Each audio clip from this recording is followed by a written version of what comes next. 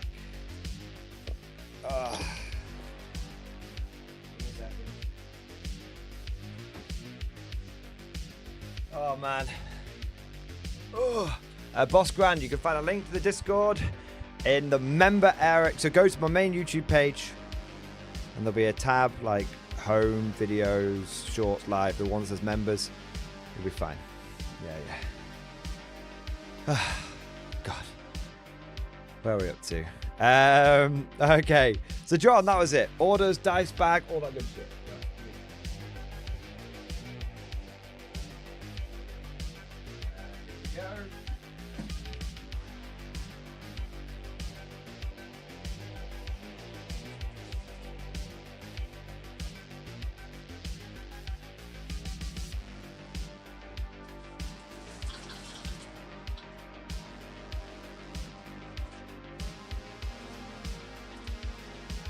Okay, so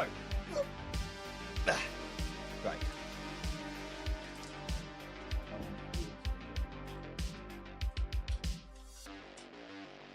Right. So how does orders and dice bag and officers work? Very very easy to explain, but very easy to misunderstand if you're coming over from a game like Warhammer 40k or the Old World or something like that. So, here we go. Let me just adjust my camera. Whoa. Okay, there we go. So, each order essentially represents one unit. So for example, I have got a walker here. That guy would get an order dice. If I had another walker, I'd get another order dice. If I had a unit of infantry, fucking hell. So it's not an order dice per model, to be clear. If I had a unit of infantry here,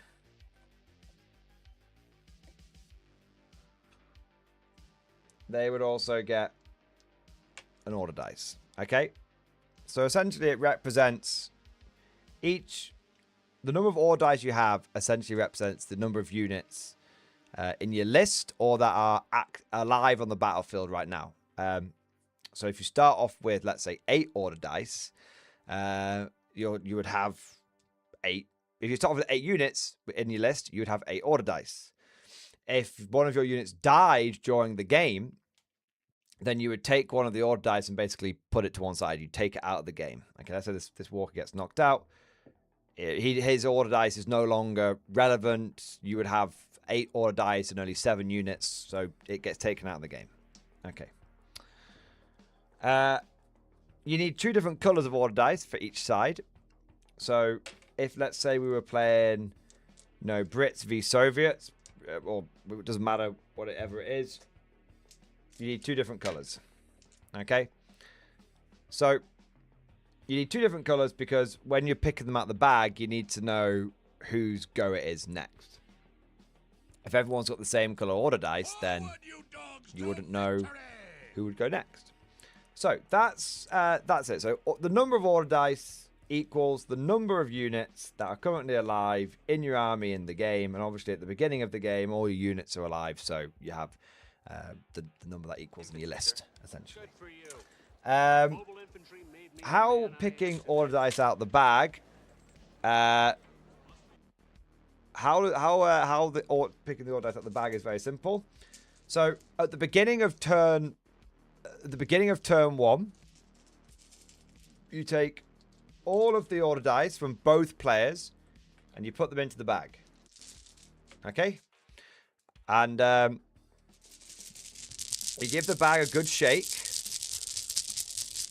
And without looking into the bag, because the whole point is it's a blind draw, you give it a good shake and you draw out a dice. And whoever's color that is, so let's say I was using white dice and you were using red dice, they would get to go with one of their units. any unit which hasn't activated already. So it's not like each unit has its own special order dice.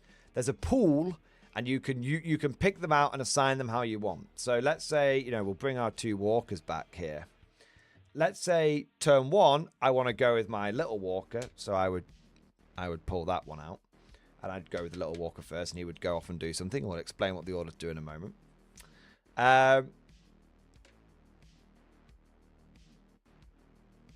Let me just the camera's annoying me. It's fucking zooming in and out constantly. There we go. But let's say next turn I wanted to go with the big mech. I could do that. It doesn't matter. If I pulled the dice out, I could do that. So you don't have specific dice for each unit. You have a pool, and you get to activate each unit once during each game, each turn. Once all the dice have been drawn out of the bag and assigned, and there's no dice left in the bag, that essentially represents the end of the turn, because every unit's activated. Then what you do is, at the end of the turn, you grab all of your order dice up, and you put them back in the dice bag, give it a good shake, and that would be turn 2. And you start drawing out. This time we've drawn a red one first, so my opponent would get to go with one of their units first. Okay. And so you basically do that for 6 turns. And as units are destroyed, their dice get taken out of the bag, and the pool gets lower and lower and lower, essentially. So that's how order dice work. Now, how officers work is really very simple. Okay, so officers tend to be in smaller squads. If you've got like your minimum sized like infantry squad tends to be about 6 blokes. For an officer, it's 1 guy. He can just be on his own. Maximum squad size for him is 3. Maximum squad size for a lot of units is 10 or 12. So they're much smaller units. They're designed to be support units. Now, the extra guys, you can absolutely run an officer on his own. The extra guys are just there to essentially provide ablative wounds and a little bit more firepower. Okay? They don't do anything. They don't have any special rules themselves. They're just extra guys in the squad. Extra wounds, extra guns. Now, how officers work is when you draw a dice out of the bag, that's your color, you can assign it to your units as per normal. When you assign it to an officer, each officer, once per turn, not game, per turn, each officer can do what's called Snap 2. The short version is called Snap 2. The full version is called You Men, Snap to Action. And the idea is that the officer is going to rally several units around him to act as one. And the point of this mechanic is to allow you to pull off bigger maneuvers. Let's say there's an enemy unit which is dug into cover. You might want to, you draw the first dice of the bag and you're like, I really need to get that unit first.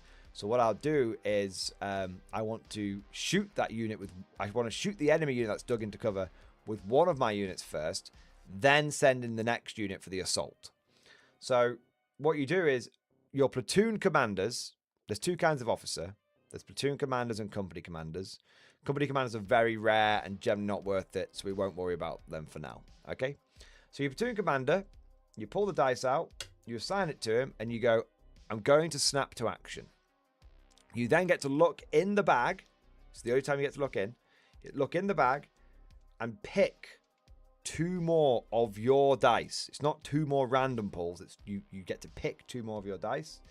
And he can activate 2 units that are within 6 inches of him. Now, they have to start within 6 inches. He can't move into range and then snap 2. So snapping 2 is often something you set up the turn before or in deployment, and then you activate it next turn kind of thing. So he starts within 6 inches. He goes, I'm going to snap 2, and then all 3 of those units get to activate, and you get to activate them in what order you want. So maybe you go with the officer first, maybe you go with your light mech first, maybe you go with your heavy mech first. It doesn't have to be mechs, by the way. It could be any unit. It could be the infantry squad. And then that's basically, it's a way of doing a mass activation.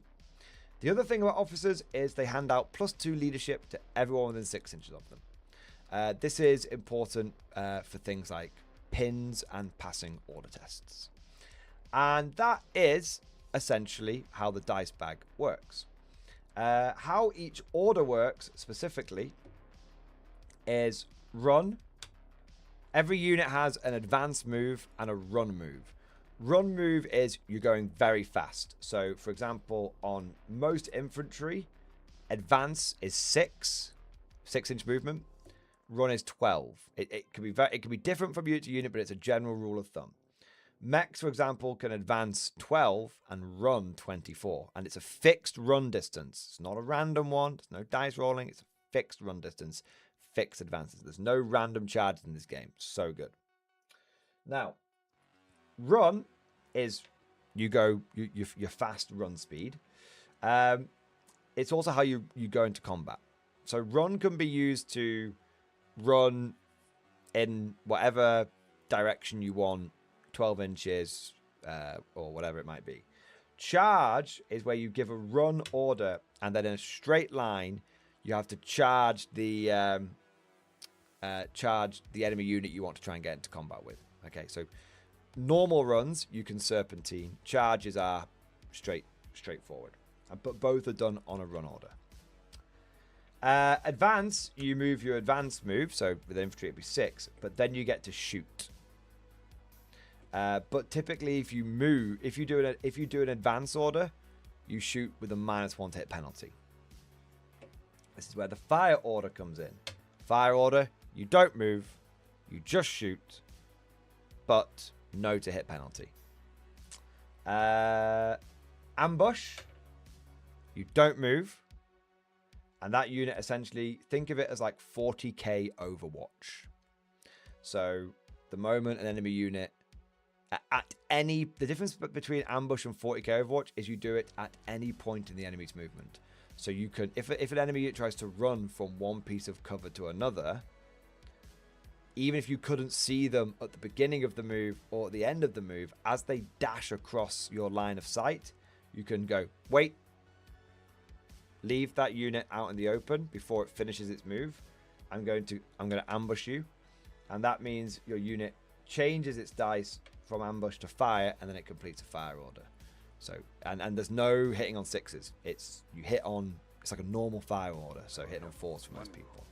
Ambush is really powerful. Imagine being able, if you set it up right, you can have multiple units on ambush, waiting for the enemy to break cover. And yes, one enemy unit moving can trigger multiple of your ambushes. So if you had 3 units on ambush and one enemy unit came out, you could choose to trigger each ambush one at a time, potentially Overwatching unit 3 times. It's really nice. Down is there's 2 kinds of down. There's voluntary and involuntary. Voluntary is when you choose your unit to go down. You do that in reaction to someone shooting you. So you might have a unit on an objective, and you say, and the enemy shoots you, you say, I'm going to go down. And you pick that dice out of the bag, and you put it next to it. Your unit has now had its go, but you get +2 to your cover save, because you're basically hugging the dirt. You can also, the involuntary down comes into when you fail an order test. We'll get into that in a moment. Your unit still gets the benefit of +2 cover because they're still on the ground shitting themselves, but you might have wanted to do something else with them. And finally, rally. Rally, you get rid of all pin markers on your unit at that time. So, what is an order test? Well, it's pretty straightforward. Give me a second. So, every time... 1 minute.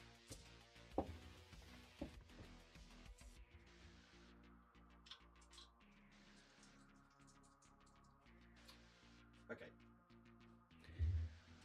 Every time one of your units, or when you shoot an enemy unit, but every time one of your units is hit by an enemy unit from range, they take 1 pin marker. Now, it's very important to understand you don't take a pin per hit. So if you, per hit from that squad. So if you've got a unit of, let's say, like 5 blokes, and they get shot at by something that fires like 6 shots, like a machine gun, and that machine gun hits you 3 times, you don't take 3 pins. You take 1 pin. You take 1 pin per enemy unit that has hit you. So someone could have 20 shots, blast you, but you only take 1 pin. Because it's 1 pin per enemy unit which has hit you. So let's say I get hit by something on my officer, but he survives. He takes 1 pin. Now, you can use anything to represent pins. A lot of people use like the official pin markers, but you can use a D6 dice, and you can just count up. So let's say my officer gets hit by a pin, and then I draw a dice out, and I want to try and activate him. He now has to do an order test, which is basically a leader, which basically is you've got to roll under your morale value, -1 for each pin you have. So if I've got like a veteran officer, he's leadership 10. Everyone who's veteran is 10. Everyone who's regular experience is 9. Everyone who is inexperienced is leadership 8. So let's say he's a veteran. He's got 1 pin on him. I want to give him an advance order. I need to do an order test. Well, I've got 1 pin on me. I'm leadership 10. So 10 - 1 = 9. I've got to roll under 9 on 2 dice. So I've rolled a 6 and a 2. That's under 9. So now he will activate and do as he's told. Every time you pass an order, you lose 1 pin. So typically, if you're on 1 pin, you'll just risk the order test. However, what if the enemy's been strafing you up real good? Real good. You might be on 4 pins. You might not be... You know with 4 pins on, you're probably not going to activate.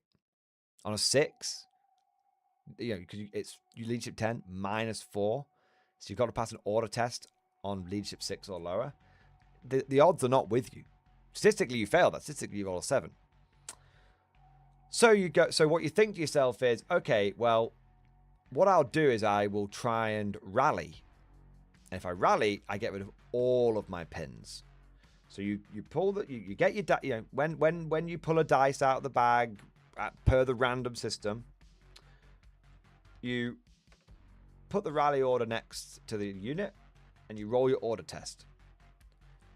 However, when doing a rally order, you don't take into account the pins.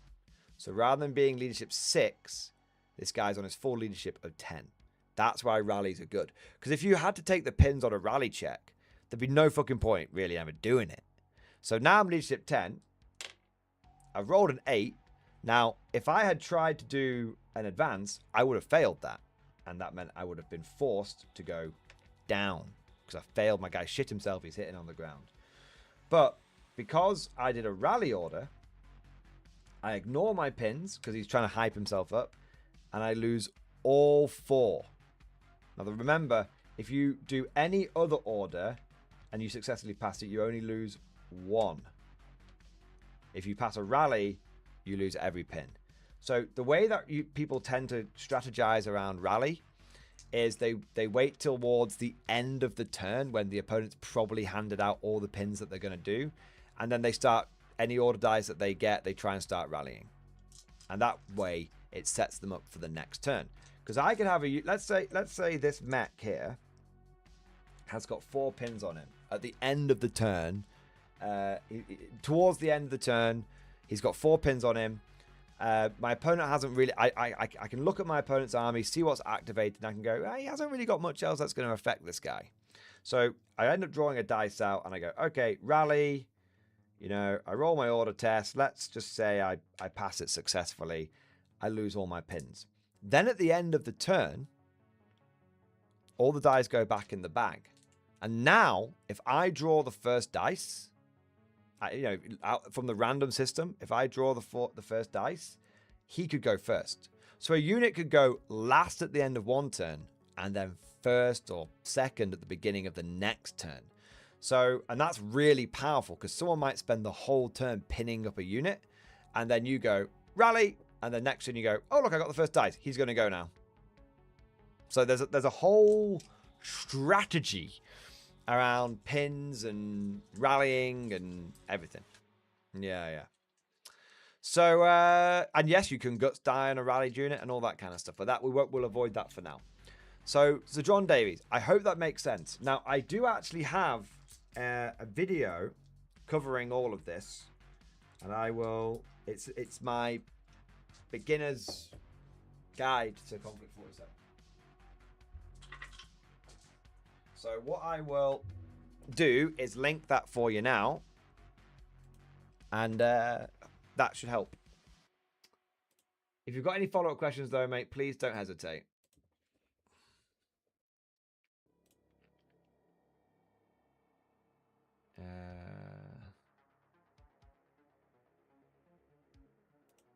Hello again and welcome. Hello, me. There you go. All right. Hope that helps a few people. Halen Jedi, thank you for the gifted membership, mate. Thank you for your support. Trooper number 2102, 07, sir. 07, mate. Burb is the word. Picture of discussion. I'm guessing bird is the word, but with War Machine, it could be burb. It is bird. This bird is so dumb. It was a joy to paint. The model shtick is that it gets a lot of free movement. It moves 7 inches a turn organically. It gets another 5 reposition at the end of its activation if it didn't run or fail a charge action. Movement wins games. Movement wins games. It's a fucking bomb bird. It's the OG pigeon bomb. It's the OG pigeon bomb, man. I love that. So cool, man. So cool. Yeah. That's brilliant. That is brilliant. Thank you, dude. Thank you for the support. Thank you for sharing that. And mate, I loved it. I loved it, man. Fantastic. Yeah, War Machine just looks like a really fun game. They definitely seem to have turned it around a little bit. Big thank you to Silent Warrior. I'm still waiting on the Soviet Gamers bundle and 2 times Japanese starter armies too. You've truly taken my wallet out back and sent to the farm. That's very far away and we can't go visit, lol. Yeah, baby. Dude. You won't regret it. You won't regret it. It's Conflict's such a good game. I don't know what, dude. I mourn for the death of your wallet, but I rejoice for your impending oodles of fun. Silent Warrior, thank you, bro. I want to say a big thank you to Halen Jedi. Thank you for the gifted membership, man. And a big thank you to Briars and Bantams for the 10 gifted memberships. Yes, dude. Thank you for the 10, mate. Thank you for the extra squad. Thank you for doing your part. Amazing. Right. Well, I don't mean to alarm you, but I finally caught up on the super chats and everything else. It's taken us a little while. But for those of you who are ready for my grand revelation and other big news, it's coming. It's coming, boys. It's coming. And it's a biggie. It's a biggie. It's a biggie. Honestly, this is like... I can't believe I didn't see this earlier, man. I can't believe I didn't see this earlier. Give me 1 second. I'll do the John Davies super chat. So, John, thank you for the big super chat, man. Okay. 1. So, Snap 2 is like Necromunda group activation. Lets me activate multiples but doesn't give bonus actions. 2, question. Can one officer snap to 2 officers who in turn snap to? No. Great question. Great question. Officers can't snap to other officers. I think you can snap to another officer. I don't know for sure, but you can't go 1 snap to 2 more platoon commanders, you know, another 2 snap twos. Yeah. But there may be an element where one officer can snap to another officer, but he then can't also snap to. Yeah. But no, they thought of that one. It's amazing. They thought of it. They straight away. It's John Davies. It's one of the most common questions in bot action because obviously it's a really powerful ability. So if you can maximize it, multiply, of course. If you want to do a mega snap to like that, take one of the company commanders I mentioned. They're very expensive, but they can snap to 4 units at once, which is pretty big. So if you want to do a mass snap to, you need a company commander. But honestly, in bolt action, when you've got like 18 units, it's pretty good. In K47, when you've only got like 8, 9, or 10 units, you often don't want to activate that many. Because remember, once you've activated, your unit can do nothing else that turn. And the reason why that's important is because sometimes you will want to go down. So if you go Mega Blast and then jump everyone out, shoot, and then just underperform because there's no fucking rerolls in this game. Well, there's very, very, very few rerolls in this game. Then you're stuck out in the open and you've just gone for a big mega move that hasn't paid off. And now you can't go down, and choosing to go down is a skill. Choosing to know when to go down is a skill because it can really add a lot of durability to your unit. So yeah, my K47 17. Yes, you can absolutely get that many dice in a K47 army. Typically, you won't do in a pure Conflict 47 style army, but if you are going for your mass anti-tank gun idea, then absolutely, yeah, company commander would work there. One thing that you might want to consider is if you have a company commander with like a round of battery of anti-tank guns, he could snap 2 or 4 and be like bang, bang, bang, bang, bang, which could be really powerful. It's a tactic, very legit, very, very legit. Some people like to do it with howitzers, because howitzers typically only hit on a 6, because they're like lobbing the round in. There's a whole mechanic where they dial in and get more accurate over time as long as the enemy doesn't move. But obviously rolling for a random 6 can be tricky. But if you've got a company commander and then like 4 howitzers, he can make them all fire at the same time, do a proper barrage, and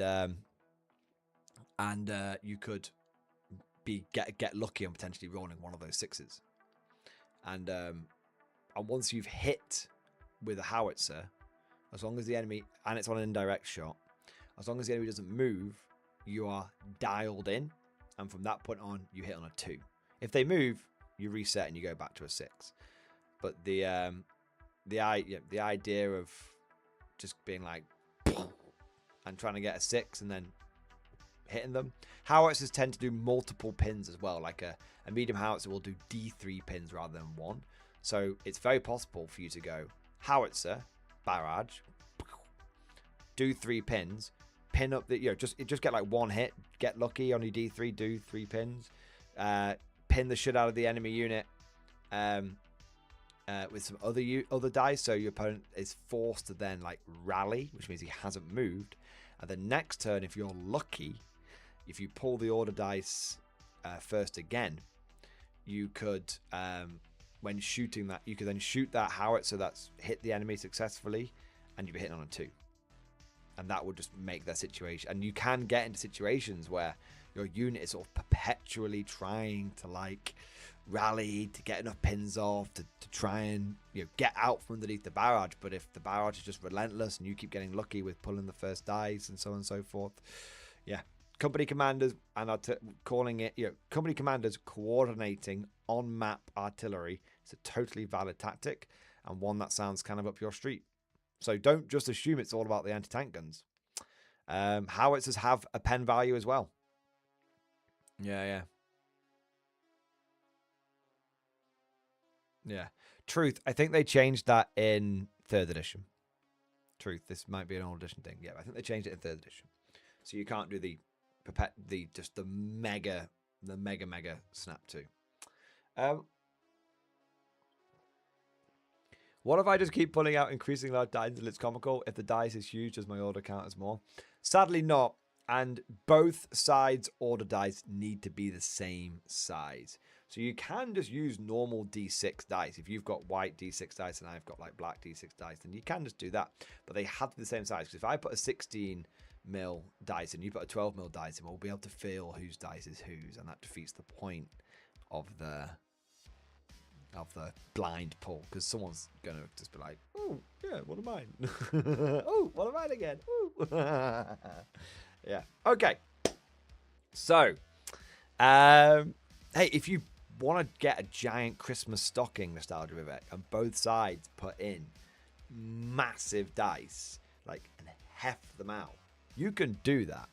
You can absolutely do that as long as your opponent also has them. Yeah. Okay. So I will stop blue balling you all now. I'll stop blue balling you all. I've got a big thing, a big bit of news.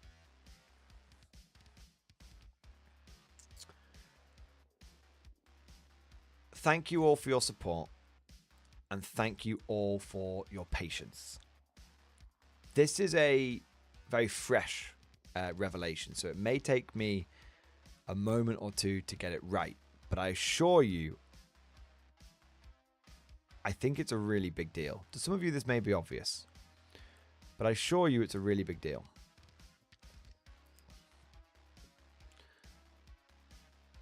This weekend, I played a game of Conflict 47 versus my brother. And I also went to a bolt action tournament.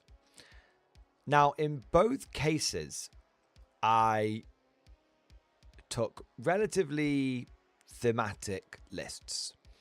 And so there weren't many wins between the two situations. I don't want to give too much away around the battle report. I don't want to give too much away around the tournaments. I didn't lose every game, let's put it that way. But over the course of the weekend, I was chatting to my brother about the experience that I'd had and the experience that we have both had with Conflict 47 and Bolt Action, and our experience more recently with Warhammer 40k. And we were analyzing the situation because we were like, how come in Bolt Action and Conflict 47, when we lose, we don't go mental and flip out? Because we're brothers and we've played each other for a long time, and brothers fight, and we've always been very competitive with each other. But we grew up playing Warhammer 40k, and especially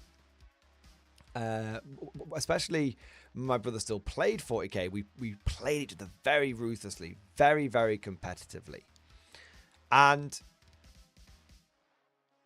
we used to both get quite salty about losing games of Warhammer 40k, but we don't mind when things go squiffy in a game of Bolt Action or Conflict 47. And this got me thinking about other games that I don't get tilted in. I don't get tilted in Old World. I don't think I should be on big face here. I don't get tilted on Old World. Win or lose, I always have fun with Old World, you know. So what is it, and then what is it about Warhammer 40k which traditionally has made us quite tilted? But also, what is it about 40k, especially recently, which has really turned me off? Because it's no secret that whilst I enjoy the universe of Warhammer 40k and I really enjoy my Imperial Guard on every single level, it's no secret that I have been personally, and many others in my community, have been personally struggling with their enjoyment levels of Warhammer 40k. And after chatting with my brother about this, we had a light bulb moment, a real light bulb moment, which I think explains so much about why he has stopped playing 40k altogether. He played a few games of 10th edition, and then was like, nah. And why over time, my own enjoyment of the game has come down, but also why I felt under a lot of pressure. That's something that's worth mentioning. I never used to worry too much about winning and losing in Warhammer 40k. And then, as 10th edition has gone on, I have felt an ever-increasing pressure to have to win. And that has definitely... It's put me under a bit of stress. And I used to like, if I won, I won. And this is even the beginning of 10th edition. If I won, I won. If I lost, I lost. It's fine. But as we've got later into the edition, it's been like, I need to win the game. I need to win the game. So why? Why has that happened? Why do I come away from some pretty massive losses in Old World? Look at the last tournament report. Why do I come away from some pretty massive losses in Old World with a giant smile on my face? Why do I come away from some, some losses in Bolt Action and Conflict 47 with a giant smile on my face? And yet, why do I come away from a loss with 40k and feel like, fuck? What's the difference? Well, I think the big difference in Warhammer 40k is that winning is everything. So let me explain. In previous editions of Warhammer 40k, there was a lot more flavor, and there were a lot more themes that you could engage in, and those themes are those themes could be more or less effective. There was also, I would say, less just absolutes. 10th edition is absolutely an edition of absolutes. Brian's Abandons, well, you did turn 40k into a job. Nothing to do with it. Honestly, nothing to do with it. I thought about that one, and I can just say hand on heart, not even a factor. I love my job. I love it. I love talking about Warhammer 40k. I love talking about Old World, but action. I love it. So definitely not a factor. So going back, I never wanted. I touch wood. This I couldn't survive in the real world again, mate. Anyway, so in Warhammer 40k, you used to have more themes and more flavor. Everybody knows this. Everyone complains that there's less flavor in the game, blah, blah, blah. But the important thing about those themes and about those flavors is that even if you lost a game, you could come away with something. For example, you play against Horde Army. You play against a Horde Army, and they dominate on the objective game, and you never really get a look in on the primary. But you don't mind. You don't mind because you had fun slaughtering hordes of infantry. Maybe there's a situation where it's a close back and forth, but then the enemy does a little janky maneuver at the end, and they snatch victory away from you. But it was a really fun game, and there was a lot of back and forth. So you come away and you still had fun. Maybe there's a moment in, and this goes, we're talking at like a macro level, but this could also happen at a micro level. The idea that your 10 guardsmen could, or your 20 guardsmen could fix bayonets, or your 50 conscripts could fix bayonets and charge an enemy unit. And yeah, they might not win the combat, but it's cool doing a big mass bayonet conscript charge. And hey, if it paid off, it might be kind of good. And if it doesn't pay off, well, you can still say to your opponent, oh my god, that moment when you when I charged you with those concepts, I thought I had you. It's like, oh my god, I thought you had me, man. Not as much of that exists in 10th edition, and as it's gone on, less and less of it exists. There's very few situations where you want, as a guard player, you want to be charging into melee with your basic guys. Unless the odds are so stacked in your favor, there's no point doing it. You know, I've had 20 guardsmen charge like 4 gene stealers and just die. Like there was a 10-man squad. I shot the shit out of them down to 6. I fixed bayonets and I charged in, and the gene stealers are hitting. I think it was I was on an objective or something, but the gene stealers are hitting on 2s, wounding on. They're in synapse range or something, so like hitting on 2s, wounding on 2s, no armor save, some rerolls involved. And I was like, oh, so that's not a close run thing. You know, fuck me, right? But I was trying to do something epic. Unit of Kriegers, charging in, should have been cool. Instead, I just got punished. And it was a bad move. And so from that point onwards, I've done very few bayonet charges with my guardsmen. So you have less and less of these fun moments. And so because you have less and less of these fun moments, winning becomes everything. Because if you don't win, well, in a late stage 10th edition, competitive game, or even casual game at this point, if you don't win, you probably didn't have fun. You probably got nothing out of that game. Or very little. Maybe you got a crumb or something, but very little. Typically, you went in, you lost, tough shit. As a guard player, I go into a game and there's no bayonet charges. I'm just standing on circles trying to get points. When my opponent pokes out to fight me off the points, I blast them with my tanks. Every game, basically, same thing, different day. I can take different kinds of guard army, but it's basically same thing, different day. And so the issue is that because there's no other reward but winning becomes everything. And because you don't get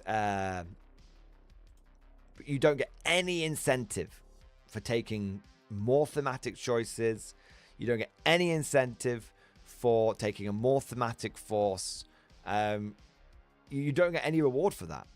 And you really don't get any reward for that, because if I turn up with a really thematic army and I go to a tournament, or my thematic army is not going to really be able to do its theme.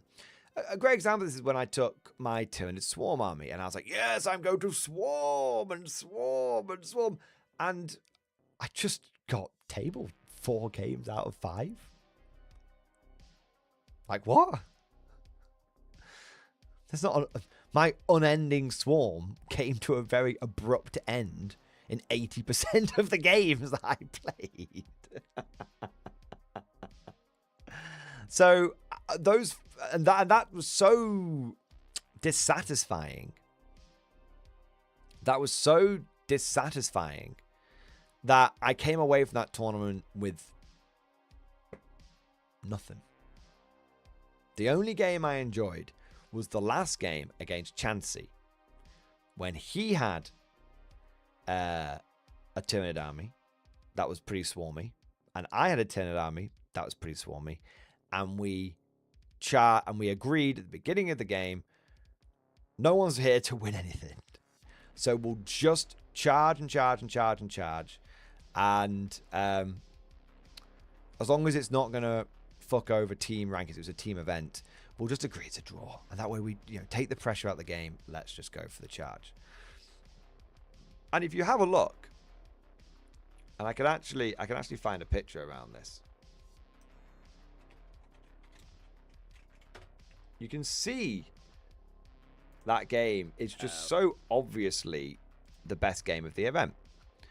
So, and this is the last time I ran on Ending Swarm, or Swarm Nids. So, fun is a big motivator. Winning and losing doesn't matter. Fun is a big motivator. So if you look at, let's have a look. Game 1 here. It's just World Eaters. Just I got tabled by turn 4 against World Eaters. Game 2, I'm playing Custodes. I'm tabled by turn 4. There was one slightly epic moment when my Gene Stealers led by Broodlord charged in and got a bit lucky and killed a full squad of Wardens, but then they all just died. They all just died. And then you get to the final game. I wonder if there's a big overview picture. You get to the final game and look at it. No hiding behind ruins. Because we agreed we're going to put everything on the ready line. Get on the ready line, Marine! Get on the ready line today! So we put everything on the ready line. And we charged each other. And by the time we got to the end of the game, I had nearly been tabled. And yet I came away from that game with a draw. Not a win. A draw. And with a huge amount of fun and a giant smile on my face. Because because there had been more than just the need to win involved in that game. There had been the opportunity to actually get something more out of that game than a mere win or loss. And so the big issue, I think, facing Warhammer 40k at the moment is that it's a game of absolutes. There is only wins, there is only losses. If you do not win, you get nothing from that game. You get very, very, very little from that game. And then you compare it to something like Warhammer the Old World. And let's have a look. Last tournament report that I went to. It's right here. Right.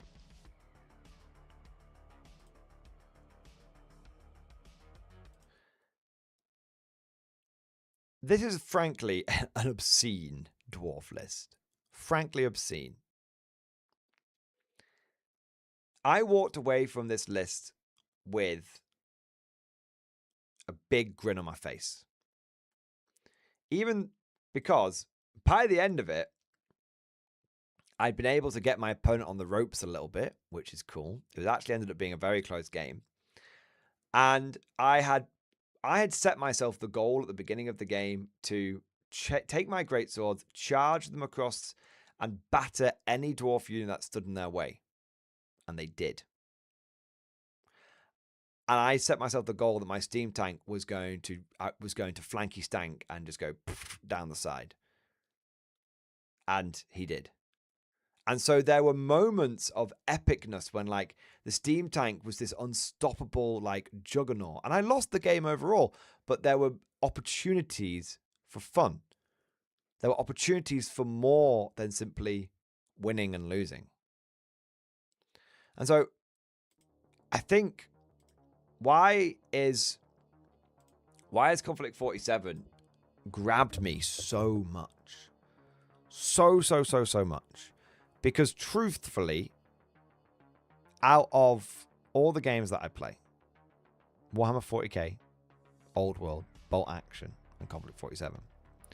Conflict 47 really, really feels like it has the most opportunities for epic moments to happen,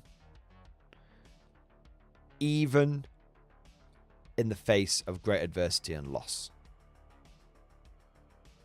I think even more so than Bolt Action. Bolt action has a real problem with multiple launchers. I'm just going to say it. Real problem. I mean, to the point where if I ran an event, I'd probably ban them. You have the gentleman's agreement, you're not going to take them. And the problem is, if someone decides not to honor that agreement, then, and they go into a friendly game, it's over. Okay, so there's definitely an issue with it, for sure. K47, pure K47 doesn't have multiple launchers. You could bring them in from bot action, but it doesn't have multiple launchers. So it kind of removes, it doesn't have multiple launchers, and it has really good assault rules. So suddenly everything is on the table. Every heady height, every tailable low, it's all on the table. And I think it's just so much fun. There's very few rerolls in the there's no rerolls for Tough Fighter and stuff like that. It's really fun. And so I have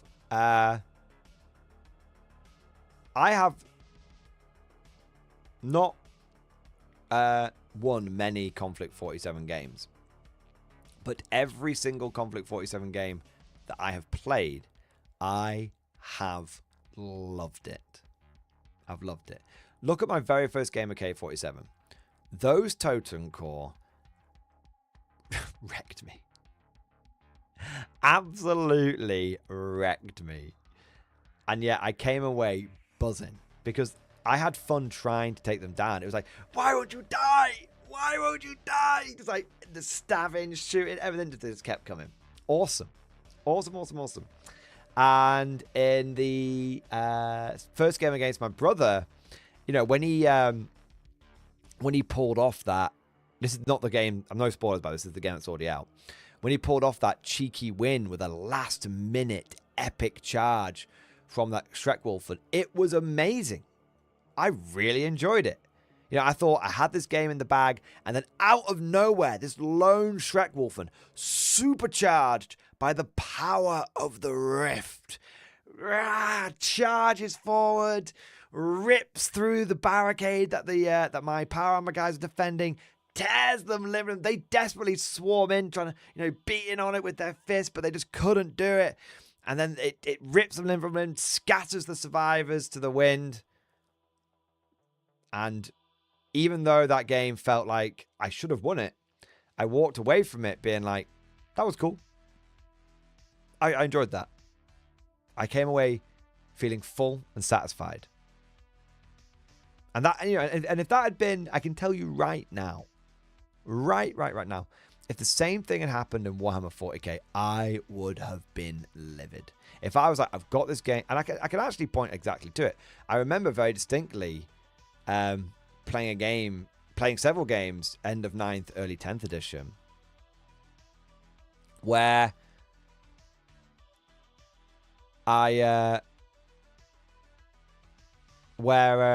you get to the end of the game and someone manages to pull out the cheeky 30 points in the final turn because they went second thing, and you're just like, oh, so that was a waste of time then. Think about it this way. Think of an example in your life when you've played a game of 40k, you thought it was going to be a nice, close, good game. You thought you had the win in the bag, and then the final turn, the opponent just manages to get like 25 points. And they just win. What was you feeling when that happened? You felt like it was bullshit, didn't you? Everyone does. Why do you think Challenger cards were so hated? Why do you think Challenger cards were so hated, especially amongst the competitive community? Because the only thing that there is, and this game is built around the competitive community, the only thing that there is winning.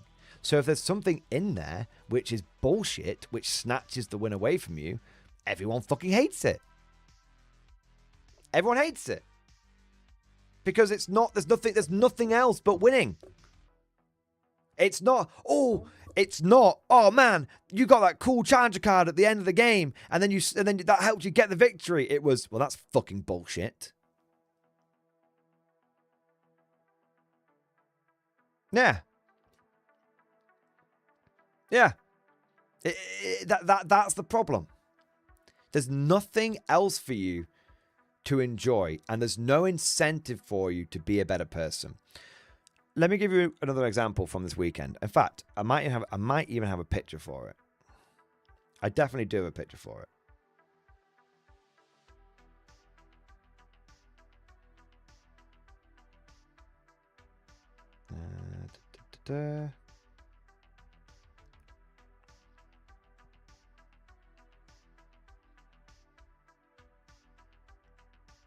I'm going to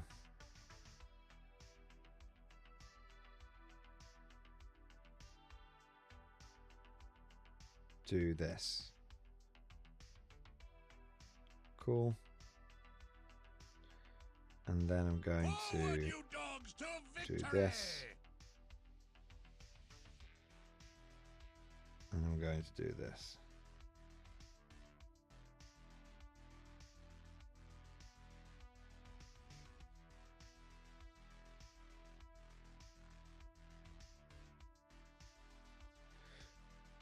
Okay. Let me show you. This was at a tournament. This is a bolt action tournament. Bear that in mind. Okay. So, bolt action tournament this weekend. I brought my Soviets, and my first game, I played against someone. I played against a chap called Mark, who is normally an Age of Sigmar player, but was trying out some bolt action. Very interesting, that, isn't it? Now, Mark was playing British Airborne, and he had a couple of Piat teams and a medium anti-tank gun. And I had 3 T-34s. To put this into context, that's not enough anti-tank. It's not enough anti-tank. Now, the mission was very simple. You've got to hold the bridge. Whoever holds the bridge at the end of the game wins. Now, for me, and I'm not being... For me, this game is almost already in the bag. Right? Firstly, because I have a lot of infantry, and so I can secure that objective and then lock it down via the way bolt action objectives work. And secondly, because this was Mark's first ever game in a tournament, and I think it was his 3rd game overall ever. Now, because of that, what we did is we played a really... Rather than me just being like, oh, you know, how many times have you been in a 40k tournament where you're like, sorry, man, it is what it is. You basically go through the motions of clubbing this fucking seal. It's awful. No one enjoys it. No one enjoys it even slightly. So what we did is, Mark was, we had to check quite a few rules because I'm not super au fait with bot action. He's brand new to it. So we only got to about turn 4 in the end. And we got to turn 4 and, turn 2, I should say.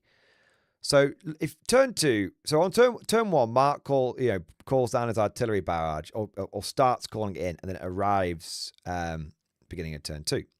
Now, I knew where the artillery barrage was coming in about halfway through turn 1. So I had loads of opportunity to react to it.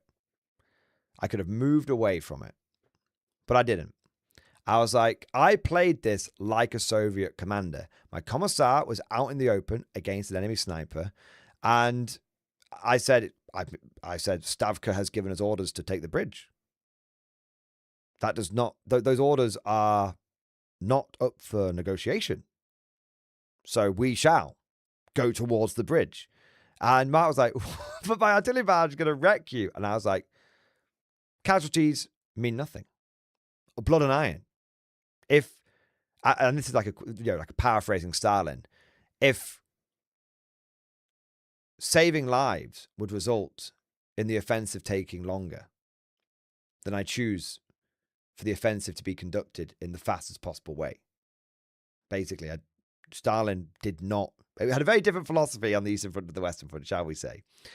So I pushed everything forward, and this barrage came in, and it absolutely wrecked me. I mean, I'm talking, it basically meant I didn't really get a turn 2, as I spent most of the turn just rallying off and recovering shattered units.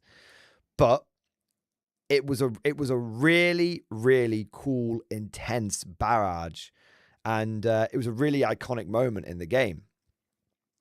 And we get towards the, and this barrage was so effective, it actually caused one of my tanks to panic and turn around and shoot at another tank because of what's called foobar. If you fail an auto test very badly, there can be dire consequences. Basically, all the smoke's going around.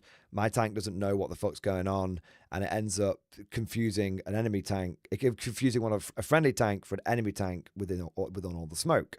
Very, very cool. Very immersive. Love it. And it was a really, really just badass moment. Now, by the end of the game, the Soviet armor was rolling over the bridge, and so this objective had been successfully secured. But it was only turn 4, and I had lost most of my infantry, and it was a beginner game for Mark, and we'd been very forgiving with each other and everything. So we just called it a draw. And I was like, look, mate, think about it this way. Like, those tanks can't hold that bridge without infantry support. You've basically killed all my infantry, and you've got like 2 turns to try and, infantry assault my tanks. Maybe you will, maybe you won't. Maybe you'll damage them, maybe you won't. There's a chance that I win this game. There's a real chance I don't win this game. So why don't we call it a draw? And the theme is that the Soviets were able to take the bridge, but they weren't able to really successfully hold it because they didn't have the infantry support to go ahead any longer. Great. Now, I can tell you right now, I could have won this game if I'd wanted to. But we took our time. We had fun, and it resulted in a much better game. And I enjoyed it. I enjoyed this game so much more because I didn't have to just think about winning. There were other incentives for me in this game, like making sure that my opponent, who is a beginner, gets a good experience out of this game. Making sure that this game isn't a foregone conclusion before it begins. Making sure that both players are laughing, rolling dice, and having fun. And I was rewarded for doing that. I was absolutely rewarded for doing that. I was rewarded because, I didn't lose the game. And I was rewarded because, it was a really, really fucking good game. It was really fun. So great question from Stuart Robertson. Why can't you apply the same style to 40k? If bolt action is better because you play more thematically, why can't you just play 40k thematically and solve the problem? I am confused.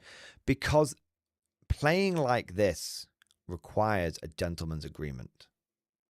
And in Warhammer 40k, no one will make that agreement with you. No one. Because everyone is playing to win because it's a competitive game. I can turn up with a thematic list and go to a local RTT and I will play into 3 very hard lists straight away. Because everyone just basically either copy, 90% of people copy a net list or just very, very, at this point in the edition, just very switched on. Very, very switched on. So I can be as thematic as I want, but I get no reward for it. I just get torn to pieces and I just lose every game. And I don't get to go down swinging. Shoot Robinson.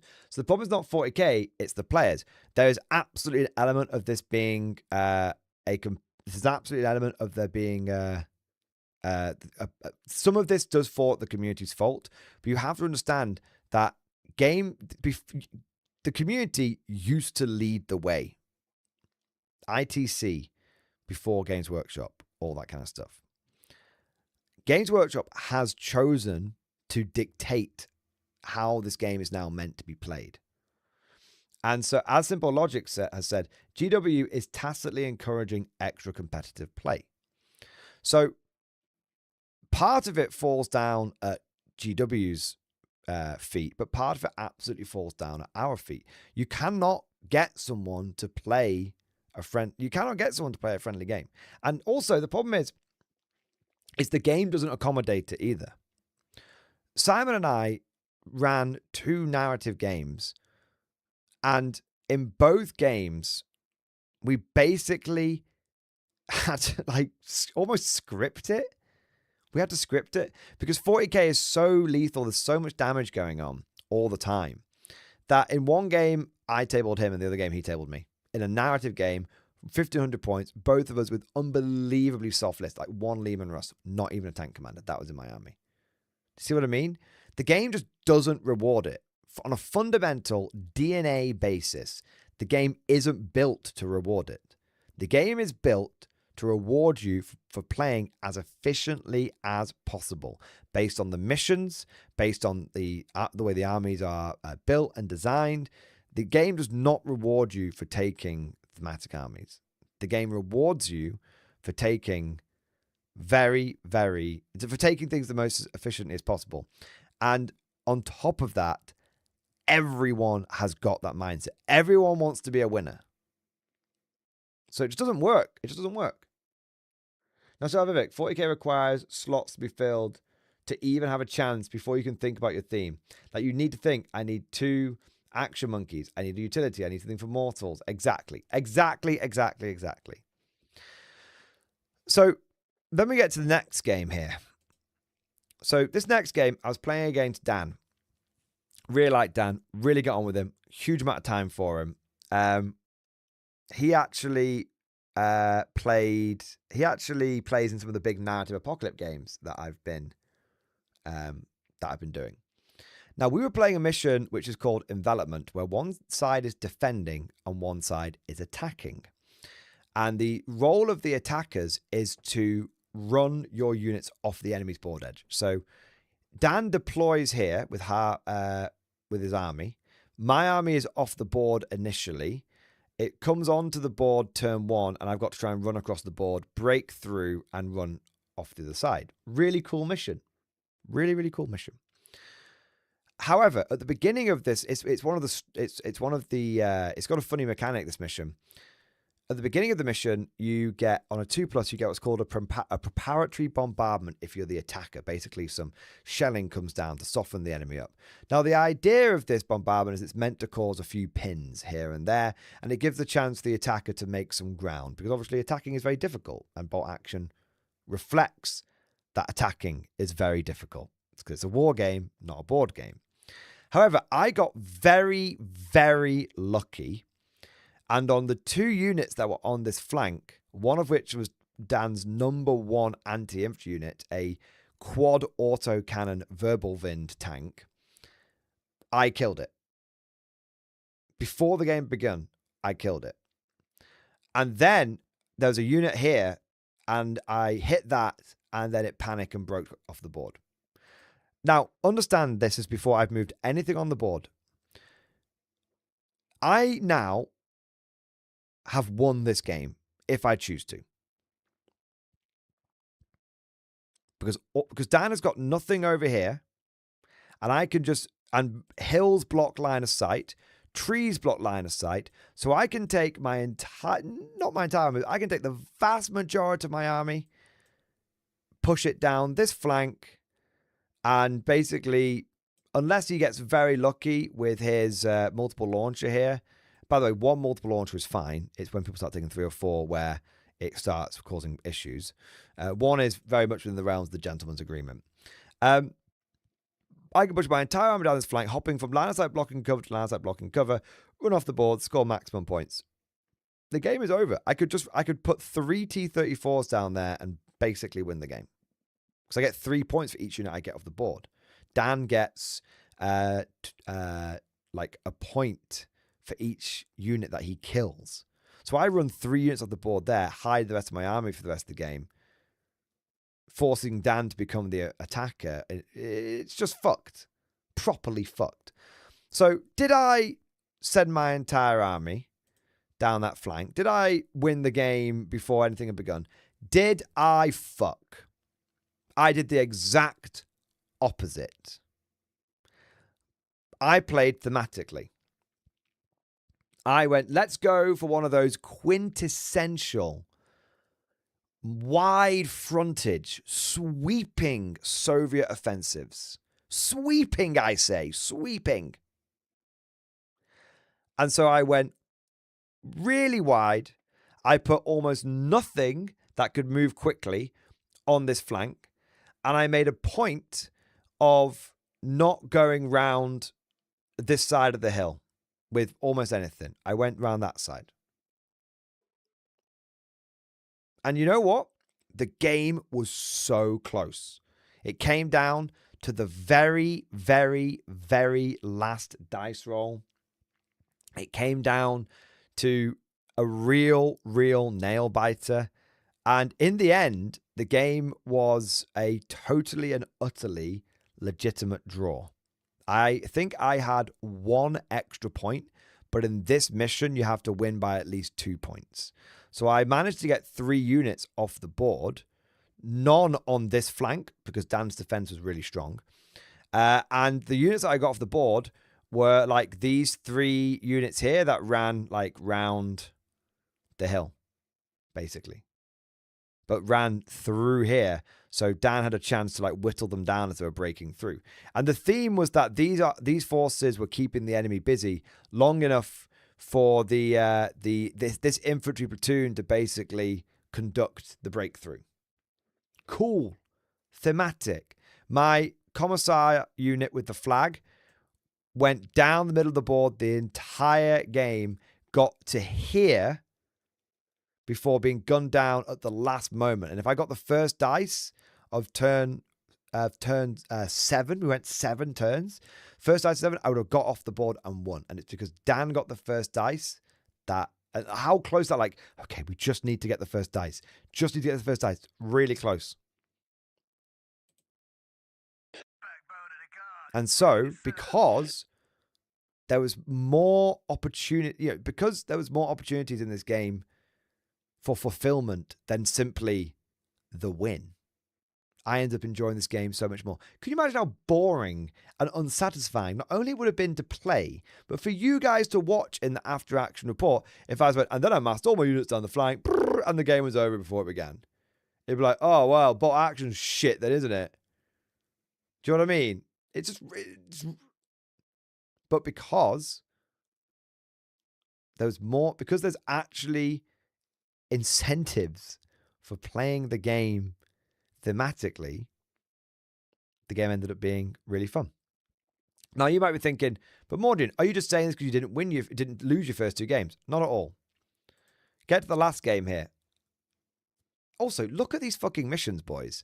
Like, we're fighting over a bridge.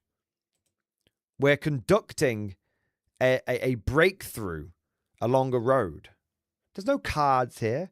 There's no standing on arbitrary circles. These missions are immersive. And then you get to this final mission. Oh, I tell you, I'm waiting for a day that your winter units fight on a winter map. Oh, that ain't snow. That's marching powder.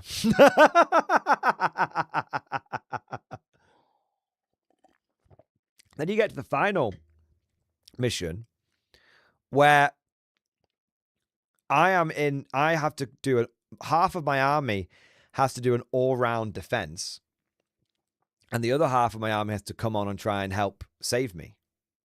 Now, I lost this last game, and it was over pretty quickly, because what happened is my opponent, Simon, again, another guy I have a lot of time for, he was able to get 2 tanks on and blow up one of my tanks early, and that evened out the armor exchange, but it didn't really even it out because he also had 2 Piat teams.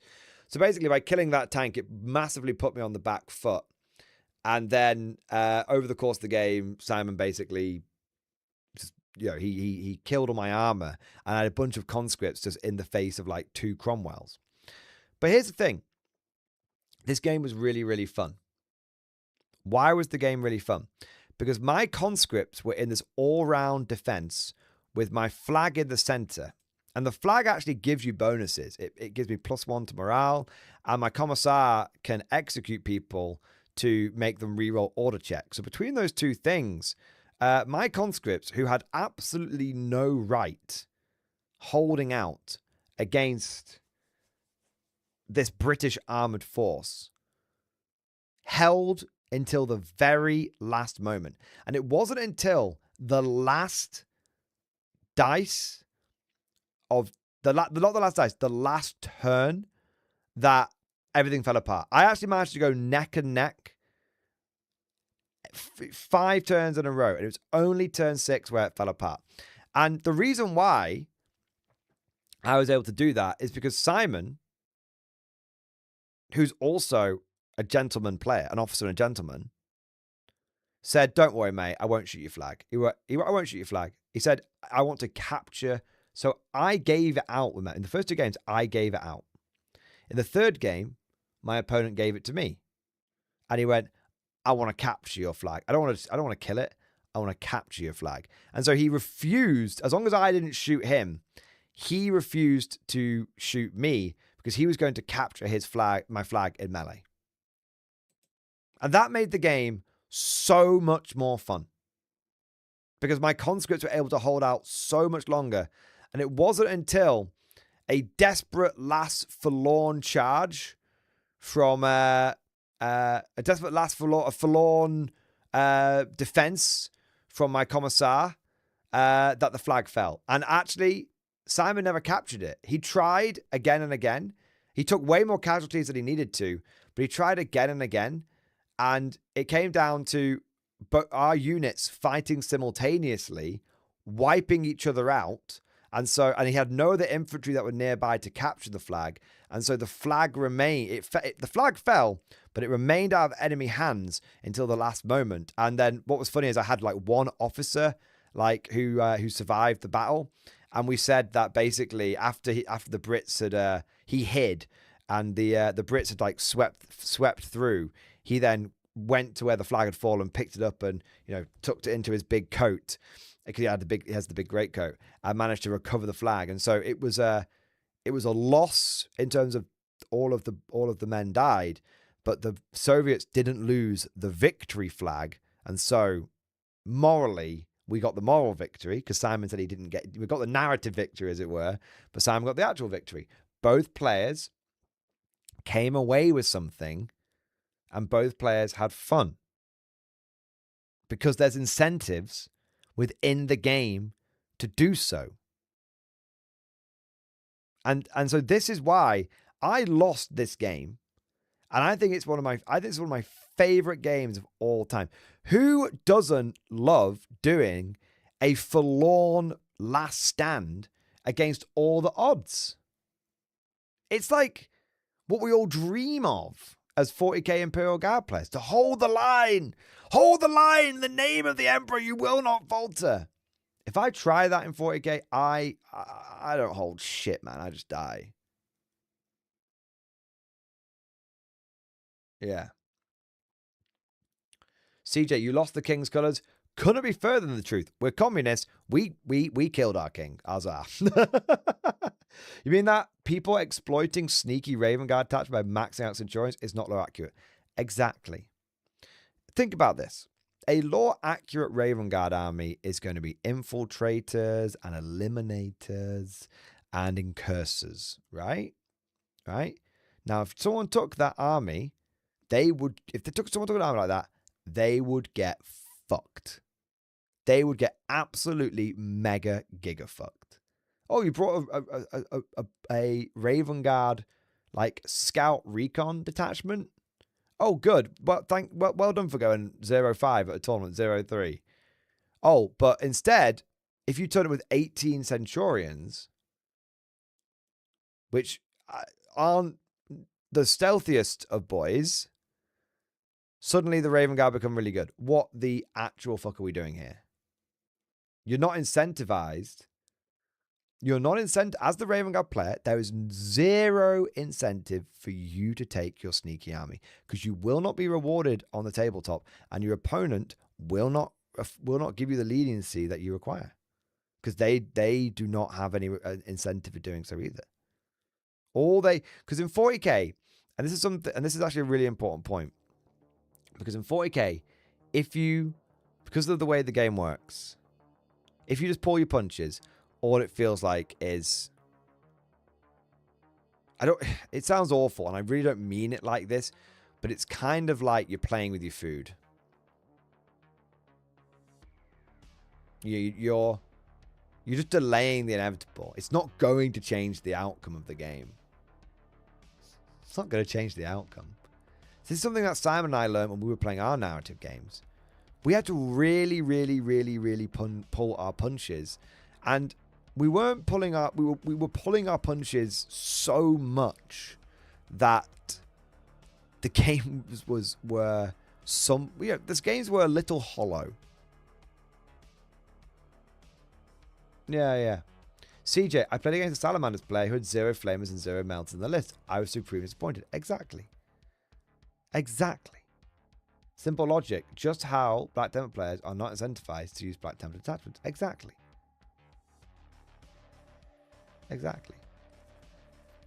Like, you're not incentivized. Sure, Robson, but you did that exact thing in the second bar action game. What?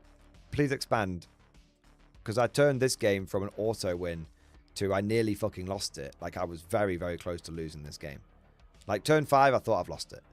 I turned a sure win into a I probably am going to lose this game. I have basically got one chance to win it, which is to pull the first dice on turn 6. I didn't. And I was like, okay, so now it's a draw. You pull punches? No, I didn't. I pulled... There's a let me explain. There's a big difference.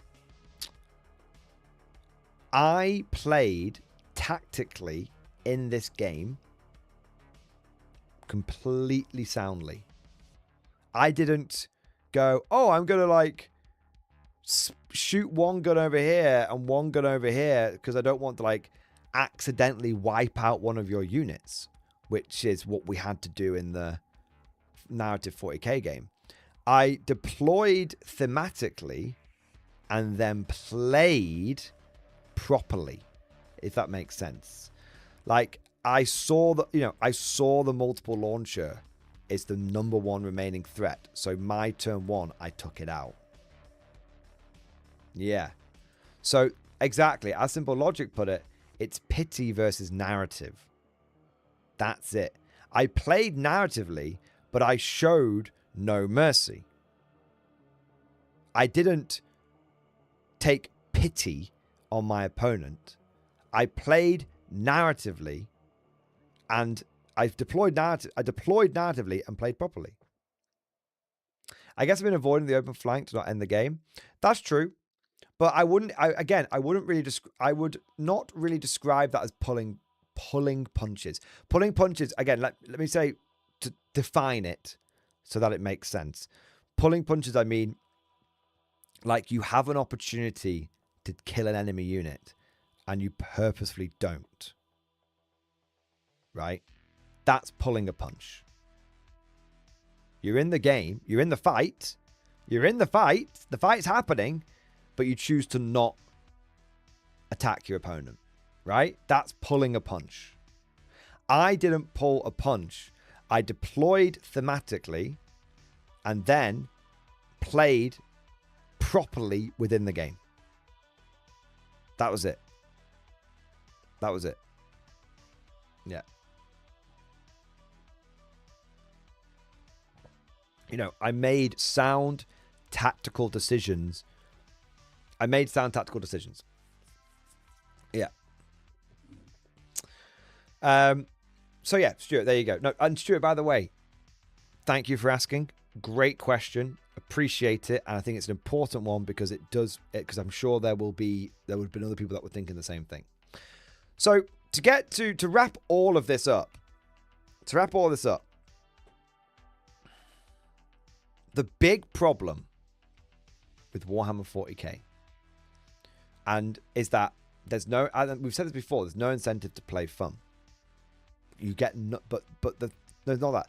The big problem I've said before in my this is the 4th revelation. This is my 4th revelation. In the 3rd revelation that I had when I was like, GW's been like killing horde armies and all that kind of stuff, I had realized that games, what Games Workshop's like tactic and strategy had been, like how they were trying to force players to play in certain ways and all that kind of stuff. But I hadn't realized why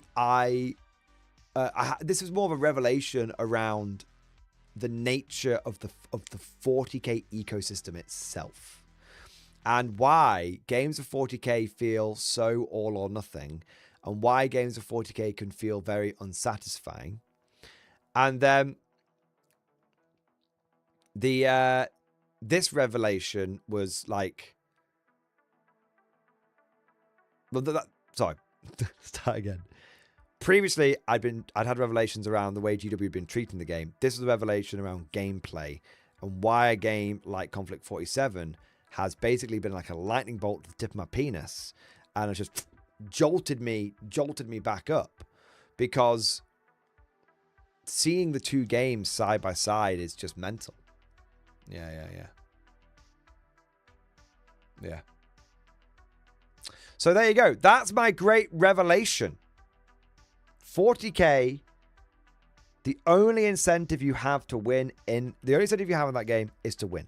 If you don't, you get nothing from your games.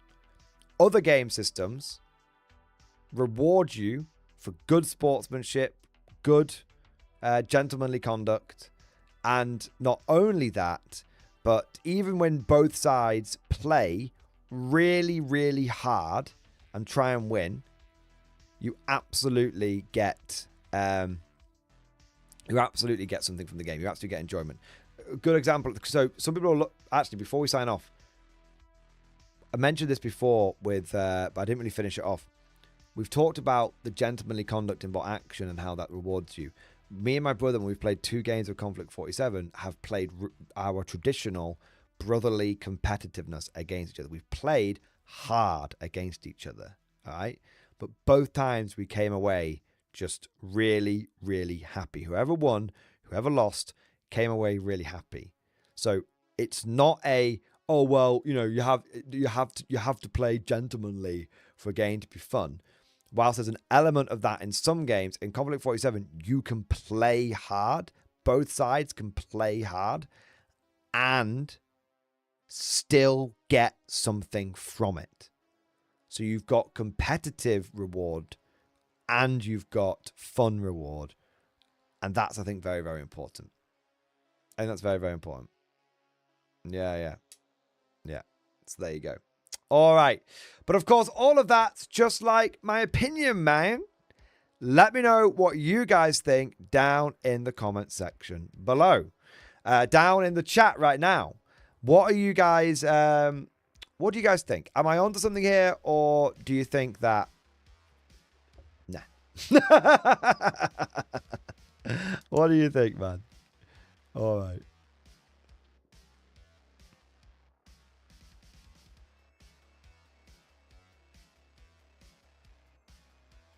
Yeah.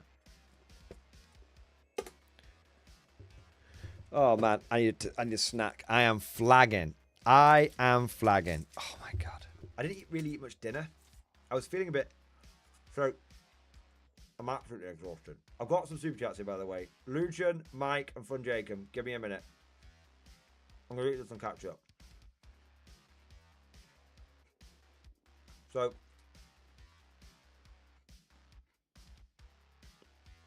I'm absolutely flagging today, guys. I couldn't sleep on Friday because I was so excited to play Conflict 47 on Saturday. So I only got about 4 hours sleep on the Saturday. And then even though I was shattered because I hadn't slept and I'd played a game of K47 and I'd filmed a battle report and the game had been so intense, I was shattered.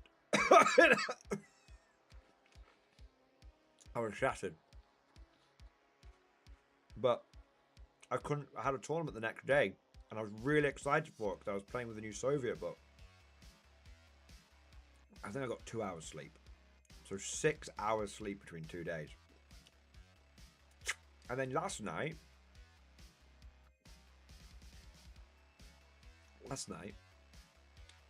couldn't sleep. A little bit of insomnia, to be fair. I think I was so excited for today's stream. I couldn't sleep. I got about 4 or 5 hours sleep.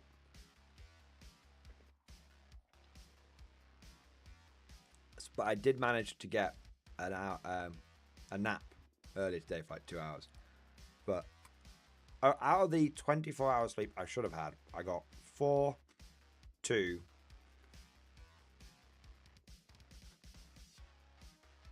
and probably 6. I'm about half, 12 hours sleep over 3 sleeps, basically. So I'm fucking dying. So you might have noticed that tonight I've lost my train of thought a couple of times because it's hard to concentrate, yeah.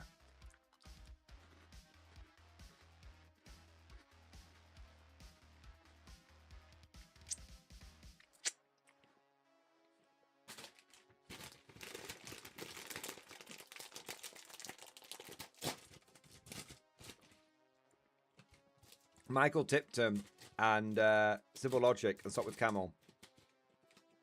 I've seen your comments in chat. I'm going to pick them up after my snack. Don't worry.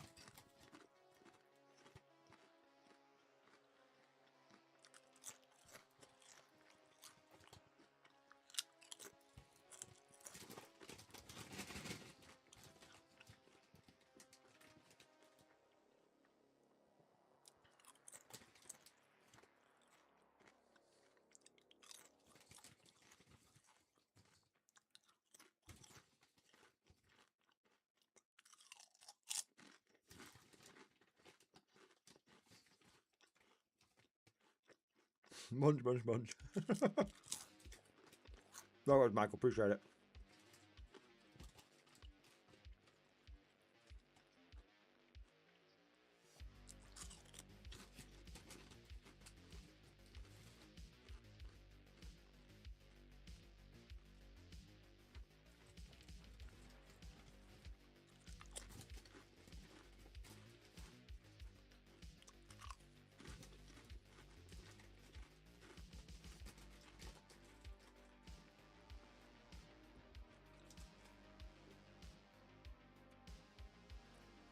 Bad Rabbit, what happened to the healthy snacking that got dropped so quickly? I just haven't done the food shop this weekend. So, tomorrow, bananas, apples, we're back on it. Don't worry. Just, this is just what, what I had available.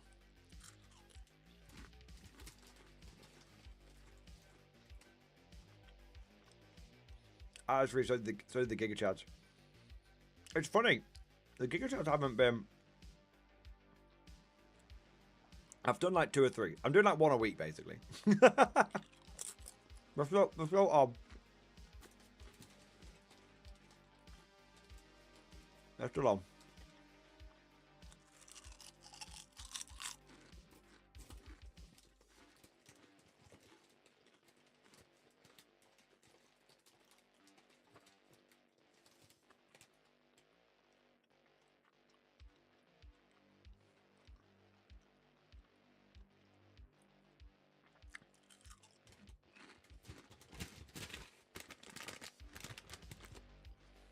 So,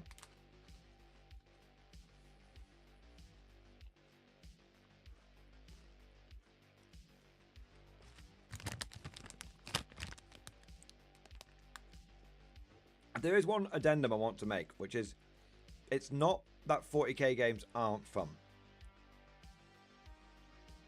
You still have fun when you play Warhammer 40k. What's important though, is that you get the fun because you got the win. You know, all your hard work paid off for the win, which is great. The issue is that if you don't get the win, you typically don't have fun.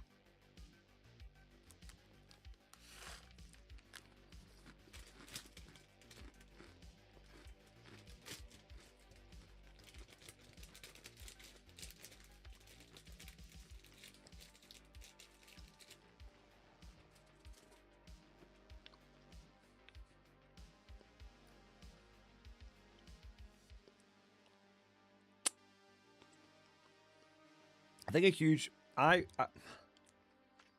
it's a huge thing here. And I'd have to think about it a bit more.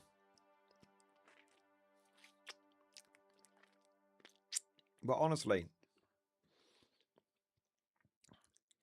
I think 40k does need to move away from I Go, You Go. And I never thought I'd say that. I can remember very clearly people saying the same thing to me. And I know a load, I know a load of 40k players will instantly man the barricades and go, no, I go, you go. Yeah, man, I was one of those guys. I was exactly the same. I go, you go it's like sacred. It's very, very sacred. But honestly, I think I've got to that point where I'm going to have to cross the aisle. I just don't think you can have. I think the issue is the numbers are so large now. The numbers are so large. The number of attacks, the amount of AP, the number of rerolls. The numbers are so large now that games really are... Units just obliterate each other. So, there's obliterate. Yeah.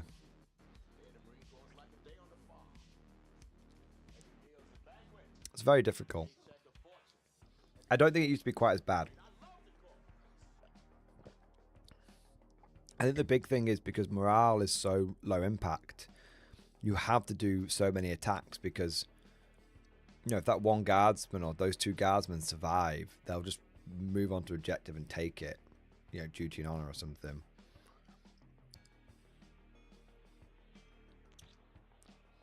Like, K47 is very lethal, but you know, units are rarely just exploding like mental. Not never, but rarely.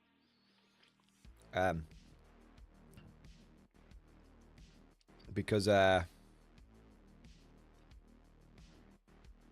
so even if you don't kill an enemy unit, you can get pins on them, and pins can cause your opponent to fail order tests and all sorts of stuff. So yeah, it's so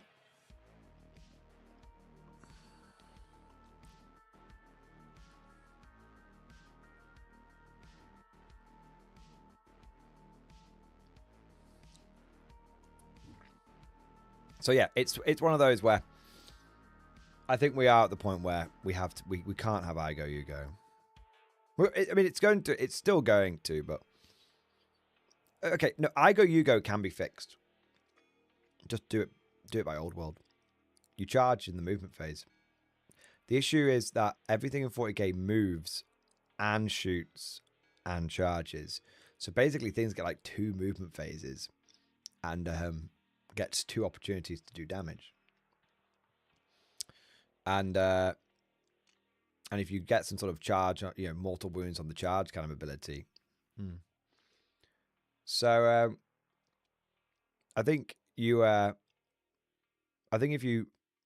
honestly think if you old world did 40k, I don't think it would fix the game, but I think it would be, you know what,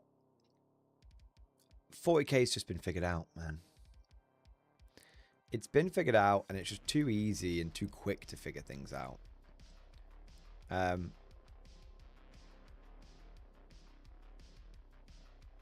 I don't know what... I don't know. It sounds mental, because it sounds like I'm saying, they should Age of Sigmar 40k. I don't mean that, but... I don't know. It just feels... like something... something big should change. Okay, Monkey's paw curls. The Imperial Guard has been squatted. No! That was a big change, GW, but we didn't mean like that. Alright. Right. Quick thing from regular chat. Then super chats. And then probably done for the night. Where are we up to? Michael Tipton. Okay, so start with Camel. Worth converting 40k armies to Conflict 47 rules. Lots of RPGs to modern systems. Yep, I think you could use Conflict 47 rules to represent Warhammer units. So like Totem Core could easily be flayed ones, for example. Michael Tipton. I like games where there's more back and forth. I think that if GW went to random unit activation like Action 7, there would be more interactivity. 100% agree. 100% agree. Yeah. Could not agree with that more. People have the competitive mind. Simple logic. People have the competitive mindset so ingrained that Crusades have had people bringing table your opponent type lists and then making them more busted with Crusade rules. Yep. That's the norm. Like, truth be told, that is the norm. Crusaders are really... When people tell me, you should try Crusade Mordian, I go, oh, brilliant. So I can face a broken army that's then even more broken. Because I'm not going to face a normal army.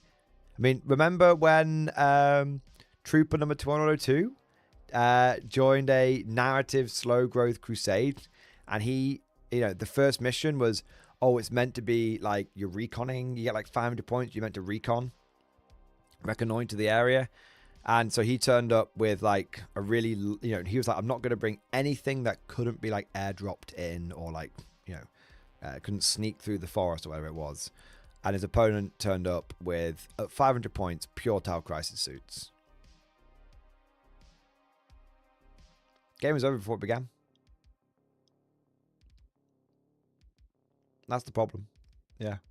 I'm pretty certain that Crusade crashed and burned. Trooper could probably tell me, but yeah, I'm pretty certain that Crusade did not last more than 2 or 3 weeks. Because there was a lot of people doing it. Yeah.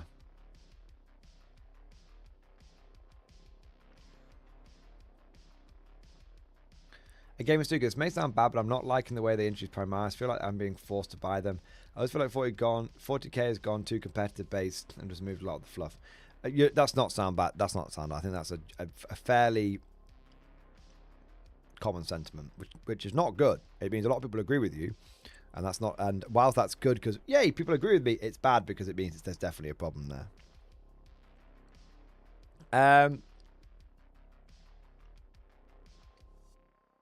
Oh, by the way. Oh, yeah, but I just think... I agree with Ix. I think having more unique missions that you can go for to have narrative wins of sorts is, if you lost the competitive prime mission, that'd be great. I mean, I think it's just... Even in Crusade, you stand on objectives. You stand on circles. The worst part about the new Warhammer the Old World missions, in Match Play Guide, standing on circles. Worst bit. Yeah. Michael Tipton, there would have to be a lot balancing, but you can imagine the extra tactical level of when you activate units. Do I move this unit up against that unit that hasn't activated, or do I hold off? Exactly. I just don't know. I feel like Games Workshop has somewhat written themselves into a corner. That's actually a great point. Does anyone else feel like GW has kind of, whether on purpose or by accident,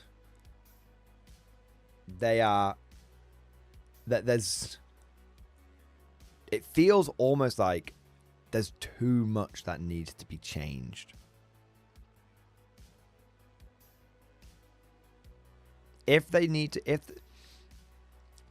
any half measures they do would be so ineffective, it would be a waste of time.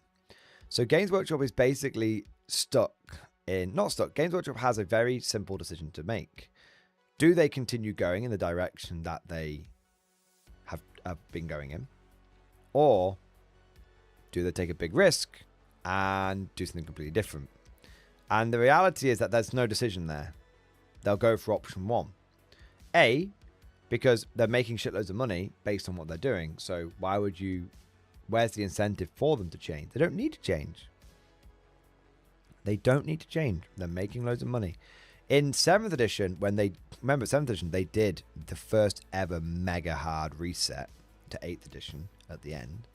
7th was so bad that 8th edition was like a whole new game. They basically rewrote the game from the ground up, essentially.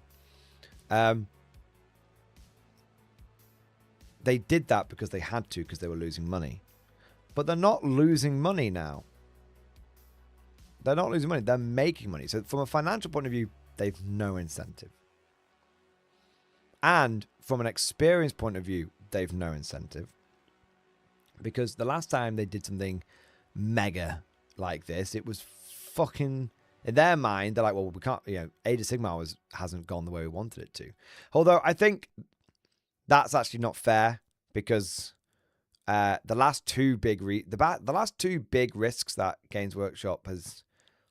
Nah, it hasn't worked. Because they've got to think, they're like, ooh, Sigmar didn't go so well. Ooh, big change to Horus Heresy, that didn't go so well. Ooh. Yeah, I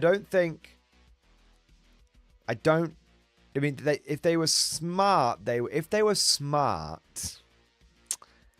would look at Old World and 8th edition 40k for how you can make a big reset or big risk payoff. But they'll be risk averse. Because why? Stakeholders don't like risks. Shareholders don't like risks. So they'll be risk averse. But funnily enough, sometimes being risk averse is the most risky thing you can do.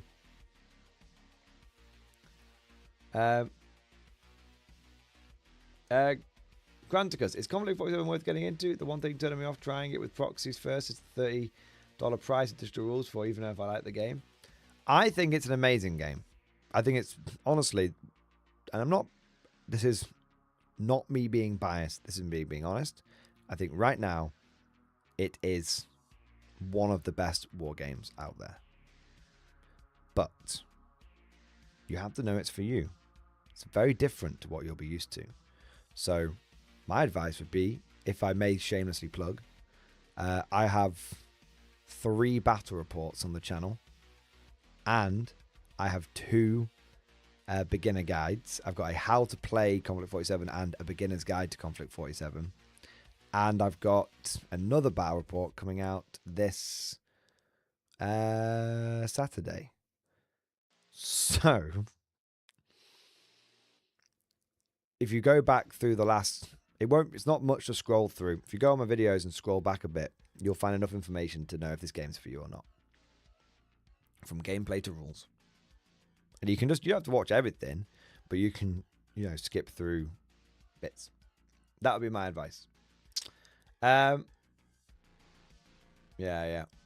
All right, let's do some super chats. Lujan, thank you for the super chat, man. It's nice catching a stream again after months. I've been prepping to go to my first 40k tournament on Saturday. Put together a Vanquisher, 2 cameras, and an Armored Sentinel for my list today. Hey, nice. All classic units, all useful, all great. Lujan, thank you for having the stream, man. I have actually noticed you've not been in. So, dude, great to have you back in the stream. Thank you for your big support. And good luck at the tournament on Saturday, mate. May the Emperor protect. Mike Holloway, thank you for 27 months. X-Force, baby. Double X-Force, Power Force. 07. Hey, he's just a point. 07, mate. 07. Fun Jacob. Thank you for the super chat, man. Showing my support. 07 King. Nothing follows. Hey. 07, man. Yeah. 07. Amazing. Thank you for your support, mate. Butt Mountain, thank you for the super chat. Thank you for the Giga Chat. Weekend Conflict 47 Bat Rep. Interesting discussion. Yes. Let's have a look. Brief K47 Battle Report. Brief K47 Battle Report. Axis versus Americans, 1,000 points. I played Axis. Was getting hammered for the first 3 turns, but holding steady and chipping Fireflies out a bit at a time. By turn 2, ATIDs took out my Panzer IV. The linebacker dropped a building on my Schreckwolfen, and a Jackal jumped behind my Style Troop and ready to charge. Turn 3 to 4, the Jackal charges straight through my line but does nothing. The linebacker then jumps in my rear flank until my Panzerfaust blew it out of the sky. Basic infantry with SMGs mopped up the last of the Fireflies, including the commander. By the end, the Americans had only the Jackal left, but I only had 1 AT gun to damage it with all my Style Trooper. Jackal fails an order test, goes down. AT gun slips a shot through and takes it out. I won. Barely. So cool. And exactly exactly what I'm talking about. Literally, what a back and forth. What a back and forth. You were getting hammered for the first 3 turns, but you were still able to pull out a win. Imagine getting hammered for the first 3 turns in 40k. You'd be fucked. You wouldn't pull out shit. You'd pull out about as much as I do with your mum. You know, that's my point. Like, you wouldn't pull out shit, mate.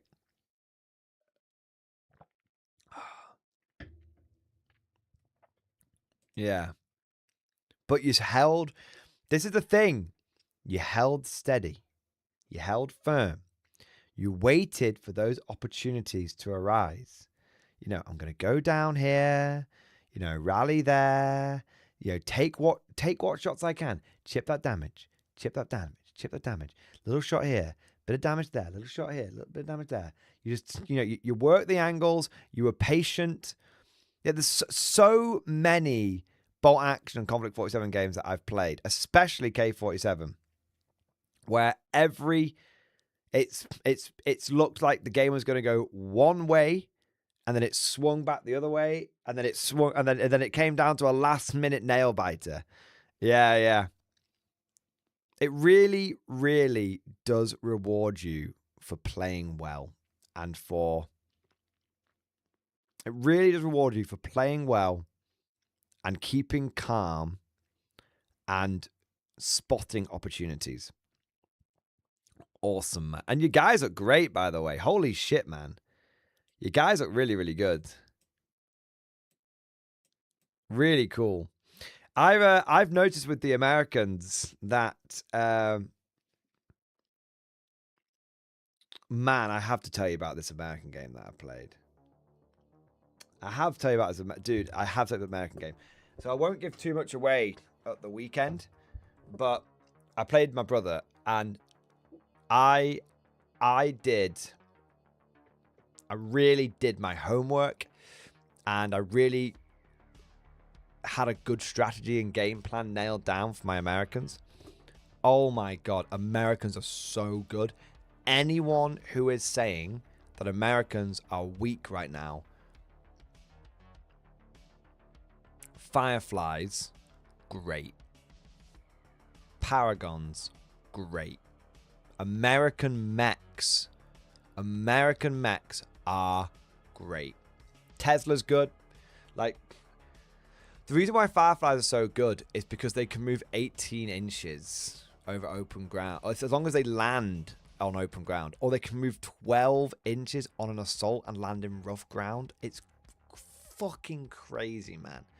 Like, just being able... Imagine with your guard being able to boost 12 in... Okay, think about this. No, actually think about this. Let me put this in terms that people understand. Imagine if your Tempestus Scions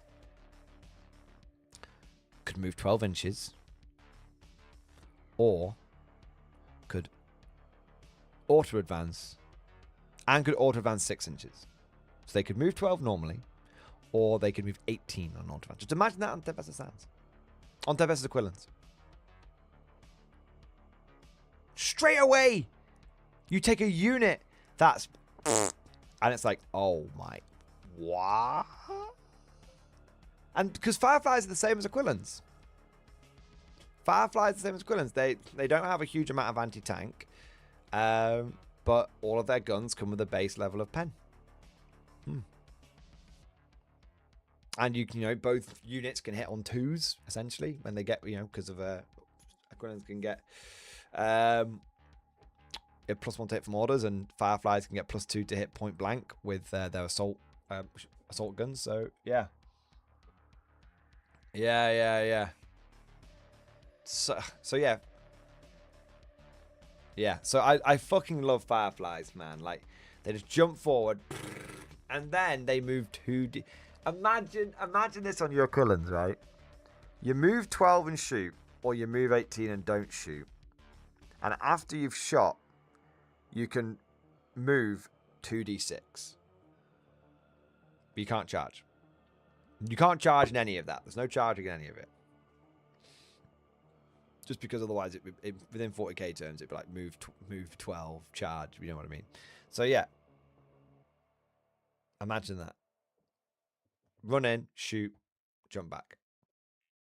But 2d6, so maybe you get a big jump. Or maybe you get a little jump. Yeah, I fucking love Fireflies, man. I fucking love them, and I love Paragons, and I was really worried about the Americans, but I knew, I was like, it doesn't make sense. I was like, I knew these guys were going to be good. But the Americans are, I think the thing is with the Americans is they'll take a little while for you to figure out. They're going to be, people are not going to like this analogy, but I'm going to say it. I think they're a little bit like Eldar and Guard combined. So they're like Eldar because of the sheer level of... No, you know what? They're not... You know what? They're not like Eldar and Guard combined. They're just like the Imperial Guard. And you can go... They're actually just like the Guard. The reason why they're just like the Guard is because you can go for a more fucking brute force approach with things like the Kodiaks and Grizzlies and Bruins and all that. You can go for a much more brute force approach.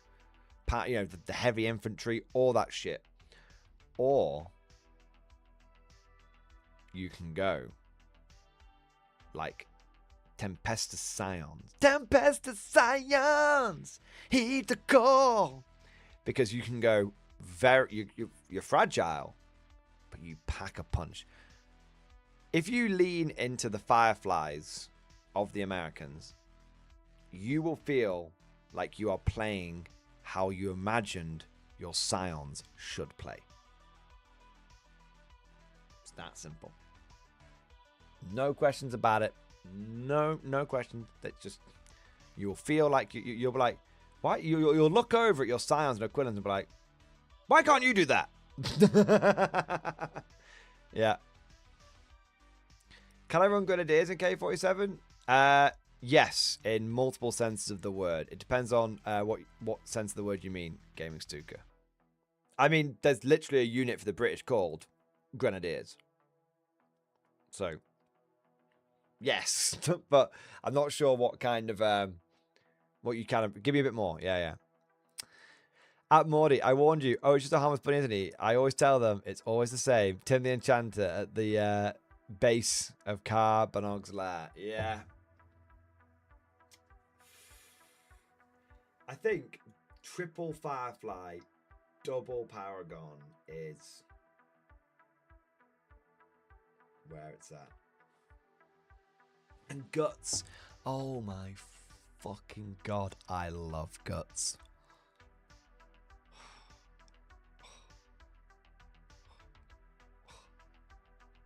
I honestly... I could really, really fucking run like 5 squads of Paragons. I could find that within myself. Because I was like, I'll move 8. I'll advance 8 and shoot something. Generate a point of Guts. And then just put my dice back in the bag.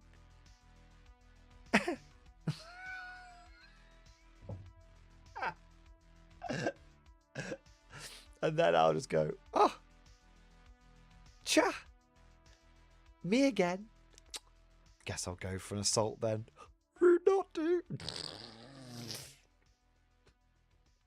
The thing is, I actually quite like the Tesla rifles, so I found that I used both of the Rift dice in one turn. But yeah, I like Paragons. I like them a lot. I'm getting quite a lot. So I'm trialing a way of how you can make them out of bolt action units, which I think will be useful to reduce the posability issues. I've got a way of doing it, and Also, I think I'm going to use the Kelly's Heroes box for the other Paragon unit. Yeah. Let's have a look. I met my German grenadiers with Stugs. Oh, yeah. So every army has access to basic infantry. So, they're designed.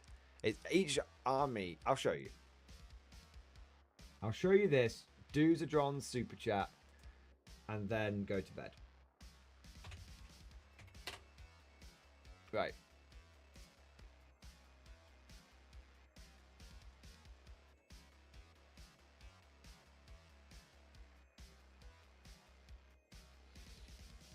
So, every single army has the equivalent of a basic infantry squad. Sometimes it's called a rifle squad, sometimes it's called a rifle section. For the Germans, it's called the Volksgrenadier squad. This is designed to be a catch-all basic infantry squad that can represent almost any infantry from bot action. So, for example, German Grenadiers here. You come in 6 to 12-man squads. Everyone can get an SMG. Everyone can have or an assault rifle. You can get 2 LMGs. You can get a flamethrower if you take engineers. Inexperienced regular veteran. You can make them stubborn if you want to use Fallschirmjäger models. Shirkers if you want to use Osttruppen. It covers everything. You can use bot action datasheets if you want, but this covers everything. And then as for Stugs, you can just use those straight from the bot action rules. No question, no issues whatsoever. So if you look, there's a whole thing about incorporating bolt action units. Now, your bolt action units don't benefit from your army special rule. But guess what? Except for Buzzsaw. So your machine can still get Buzzsaw. Guess what? Go and look at your Armies of Germany book. Go and look at the army rules. Do you want to know how many army rules affected your Stug? Precisely 1. Panzer Ace. And whilst some people will be a little vexed at not being able to take a Panzer Ace Stug, other than that, nothing affected you. And most people weren't taking Panzer Ace Stugs. Let's be honest. Most people weren't. So basically, in the practicality of the situation, you sub your Stug straight in. It fits in perfectly, because none of these would affect it anyway. That one is not to do with units. That one's to do with officers. That one's to do with grav guns. That one's to do with infantry. So Stugs plus Grenadiers absolutely work in this game. No questions asked. There you go. There you are. So John Davies, thank you for the super chat, man. Is it fucked up? I want my commanders to have been from Hiroshima and joined on August 6th, 1945. No. Why would it be fucked up? That means nothing in the K47 timeline. What happened on 6th of August? Hiroshima's still standing. Still there. Beautiful city. There was no firebombing or nuking in the K47. They tried to nuke Hiroshima. The Japanese somehow stopped the bomb from going off and then have now got access to nukes. So no. So John Davies, that is within the universe of Conflict 47, that is a completely innocuous date. Basically implying an army already got vaporized. I mean, sure, but in a funny sort of way, it's not actually being edgy. Obviously it's always about intention, right? If you're intending to be controversial and to cause drama, well then that's not ideal. But if the intention is to highlight how different the timelines are, like, hey, look, in our timeline, this guy would be dead. this guy would be dead. He wouldn't be here. But not only is this guy alive, he's fighting in 1947. So if you, it's all about intent. Yeah, it's all about intent and context for sure. All right. Gentlemen, I think we're going to wrap things up. I am very tired. No 8-hour stream tonight. No 8-hour stream tonight. There we go. There we are. It's still been a 6-hour stream, which is, solid. But there we go. But gentlemen, basically, to sum up tonight's stream, Games Workshop has changed a lot over the last 2 years. I went on a very corpo rant at the beginning of the stream. And then I caught up on Super Chats. And at the end of the stream, we hypothesized that the reason why 40k, the number one problem 40k faces, or the number one advantage its competitors / alternatives have over it, is that 40k, there's only one thing: win or lose. If you don't win, the game is unsatisfying.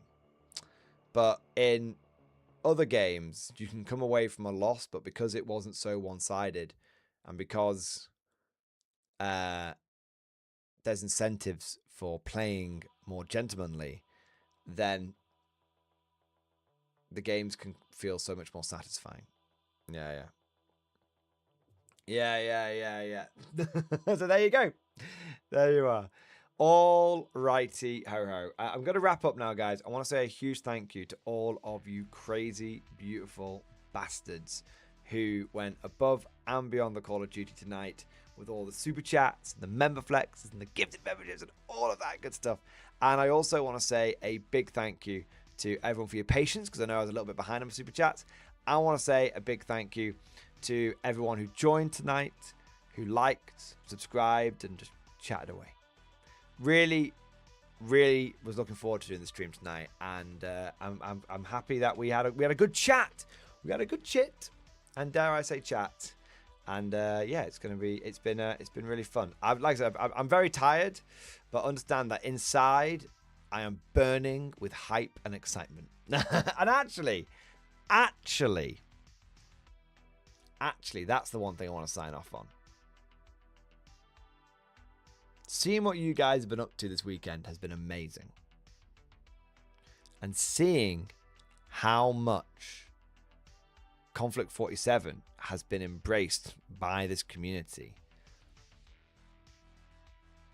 And it's starting to spread outside this community as well. I've seen like several YouTubers who have started like picking up on this thing.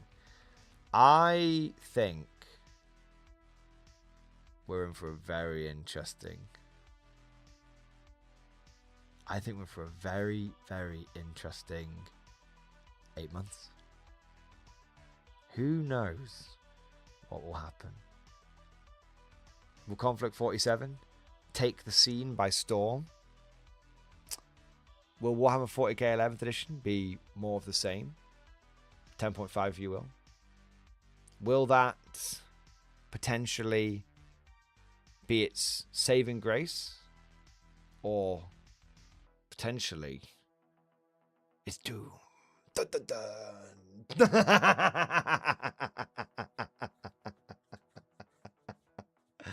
Oh man. Oh yeah. One thing I forgot to mention. I got 4 people into K47 this weekend. So what?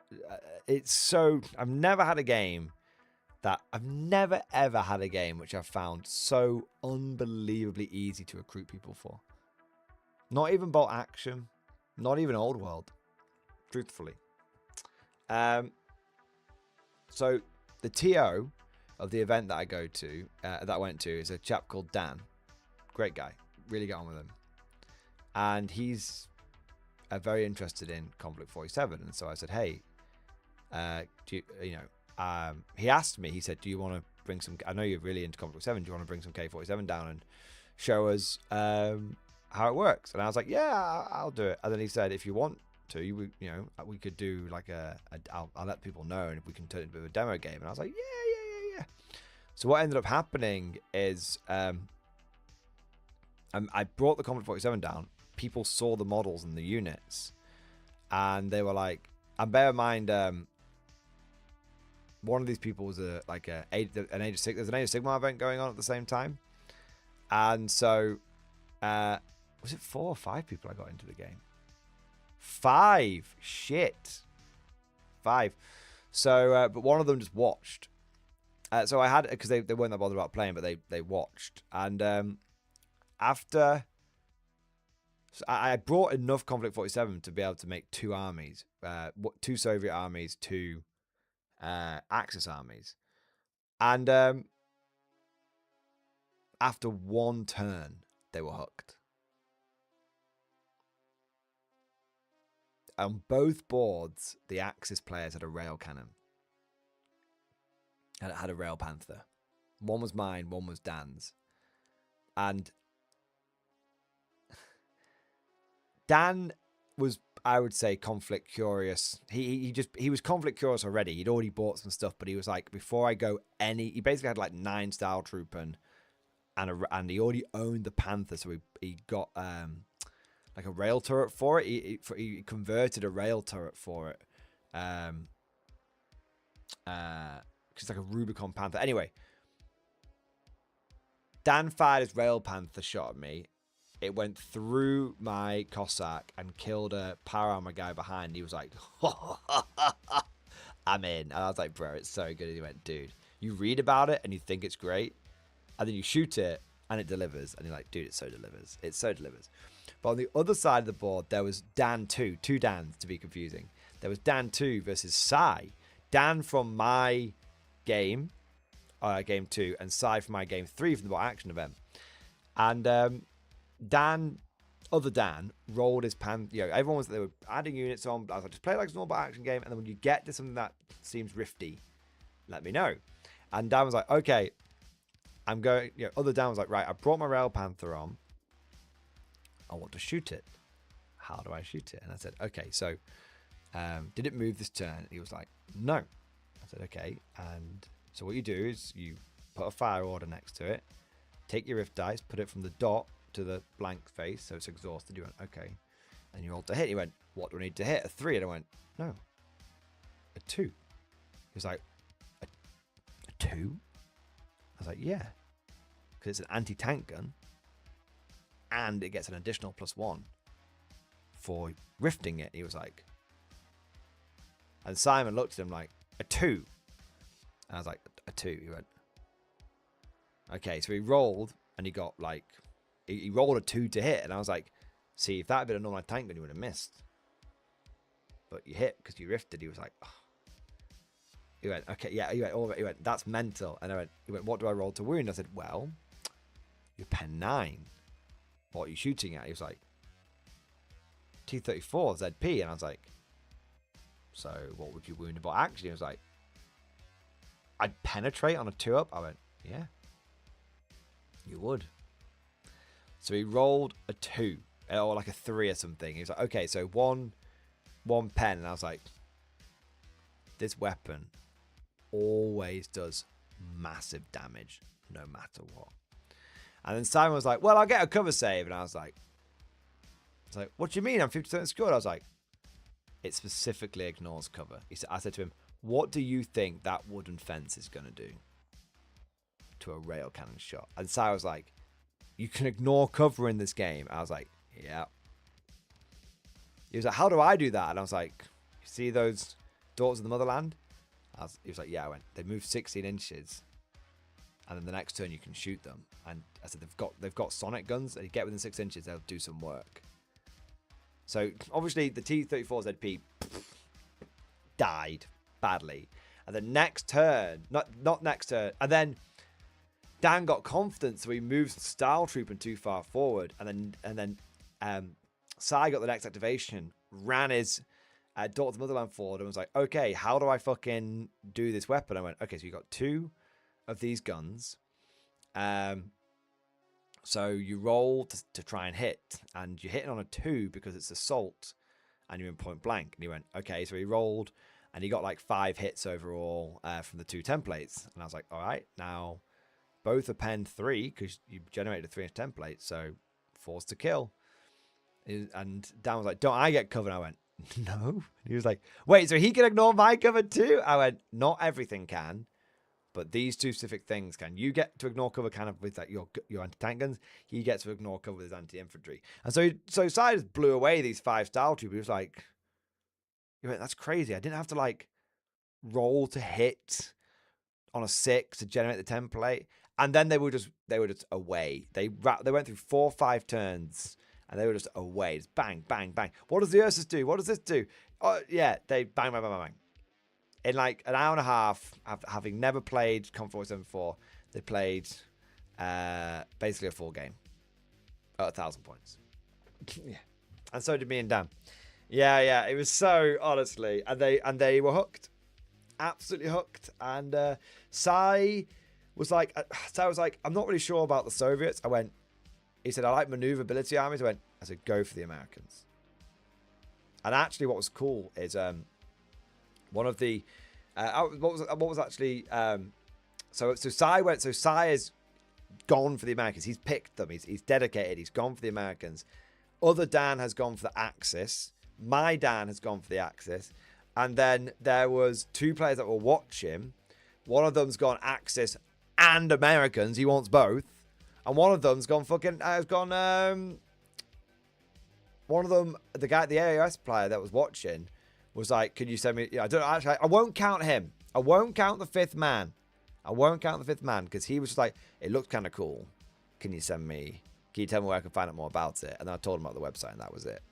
So I got 4 defos, 4 people that definitely are going to be playing, and 1 person that's a maybe. Now, I can tell you the 4 people that are definitely going to play, and I'll tell you why. Because one of the random side note here, but the event the bot action event and the AOS event that we're running were actually a charity event to help raise money for one of the guys that was there because his house burned down. And he's got house insurance, but like, you know what insurance companies are like.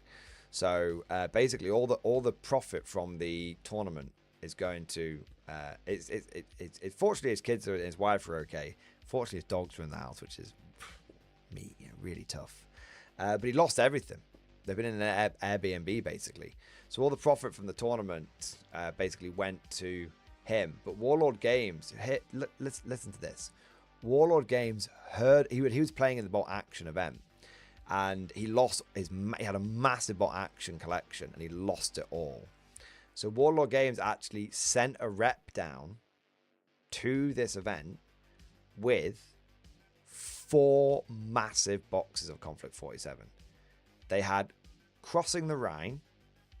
They had Kurahi. So these are starter armies. And then one other... Oh, and then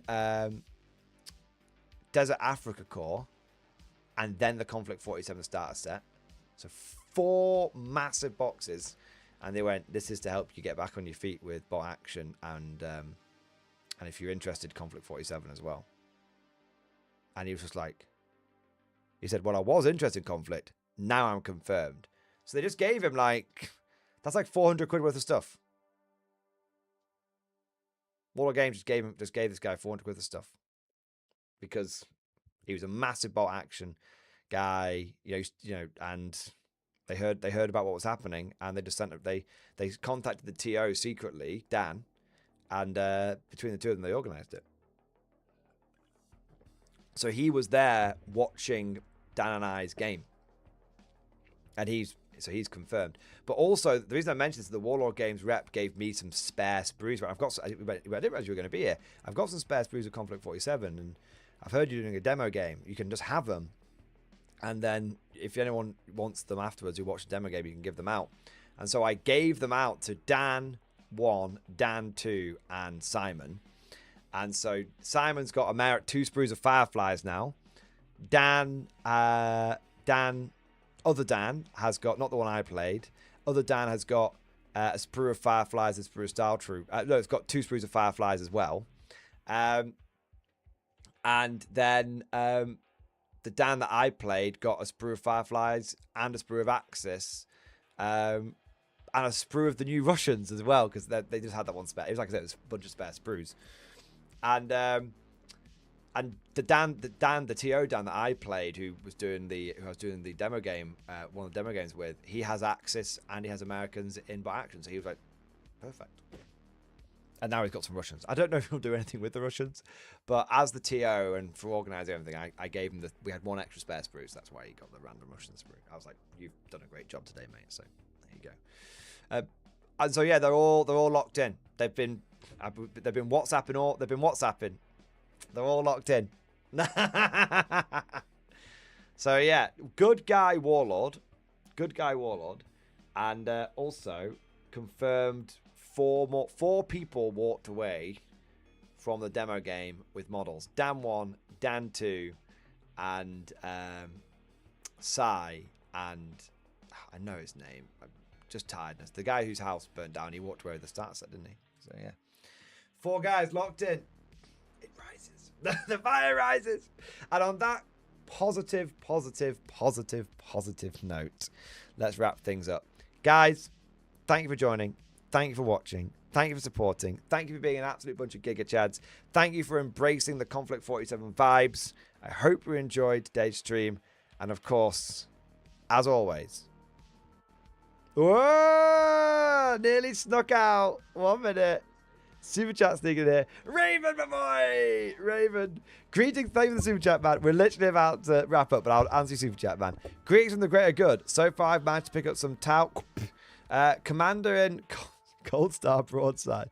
Commander and Cold Star Broadside. 2 ghost kills, 2 hammerheads, 2 devilfish with breaches. Also, how do I join Discord to add Tau propaganda? I'm going. You can. You join the Discord by. 1 minute. If you are a channel member or Patreon, Raven. You need to, if you're a Patreon, you'll get the link sent to you via Patreon, and it's on the Patreon page. If you are not if you're not a Patreon and you become a channel member instead, you head over to the Mordian Glory page, and you go on membership here, and there's a link to the Discord at the top. There you go. All right. Thank you for your support, and. Sounds like you've been busy buying. You've been busy spending, which is great, man. Which is great. Raven, thank you so much for support, and holy shit, man. Commander, 2 broadsides. Commander and then a broadside, so that's 2. Then 2 ghost kills, then 2 hammerheads, then 2 devilfish with breaches. It's coming. You've on Friday you had nothing. Now 1,000 points of Tau. Fucking hell, mate. He's got ape! I love it, man. I love it. All right. I'm going to wrap things up. Gentlemen, thank you for watching. Thank you for your support. I hope you enjoyed it. And of course, as always, I'll see you guys next time.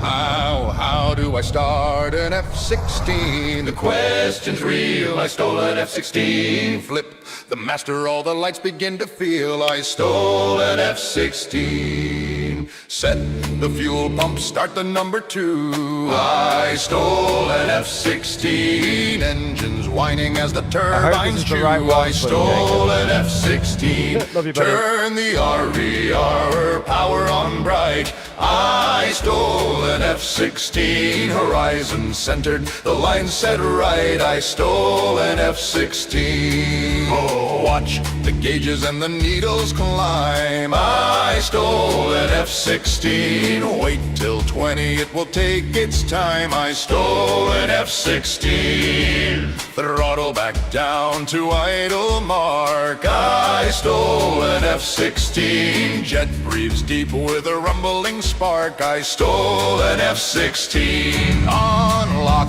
the gate and push it free. I stole an F-16. The bird comes alive with a roar of glee. I stole an F-16. Roll out me R-E, our power on bright. I stole an F-16. Horizon centered, the line set right. I stole an F-16.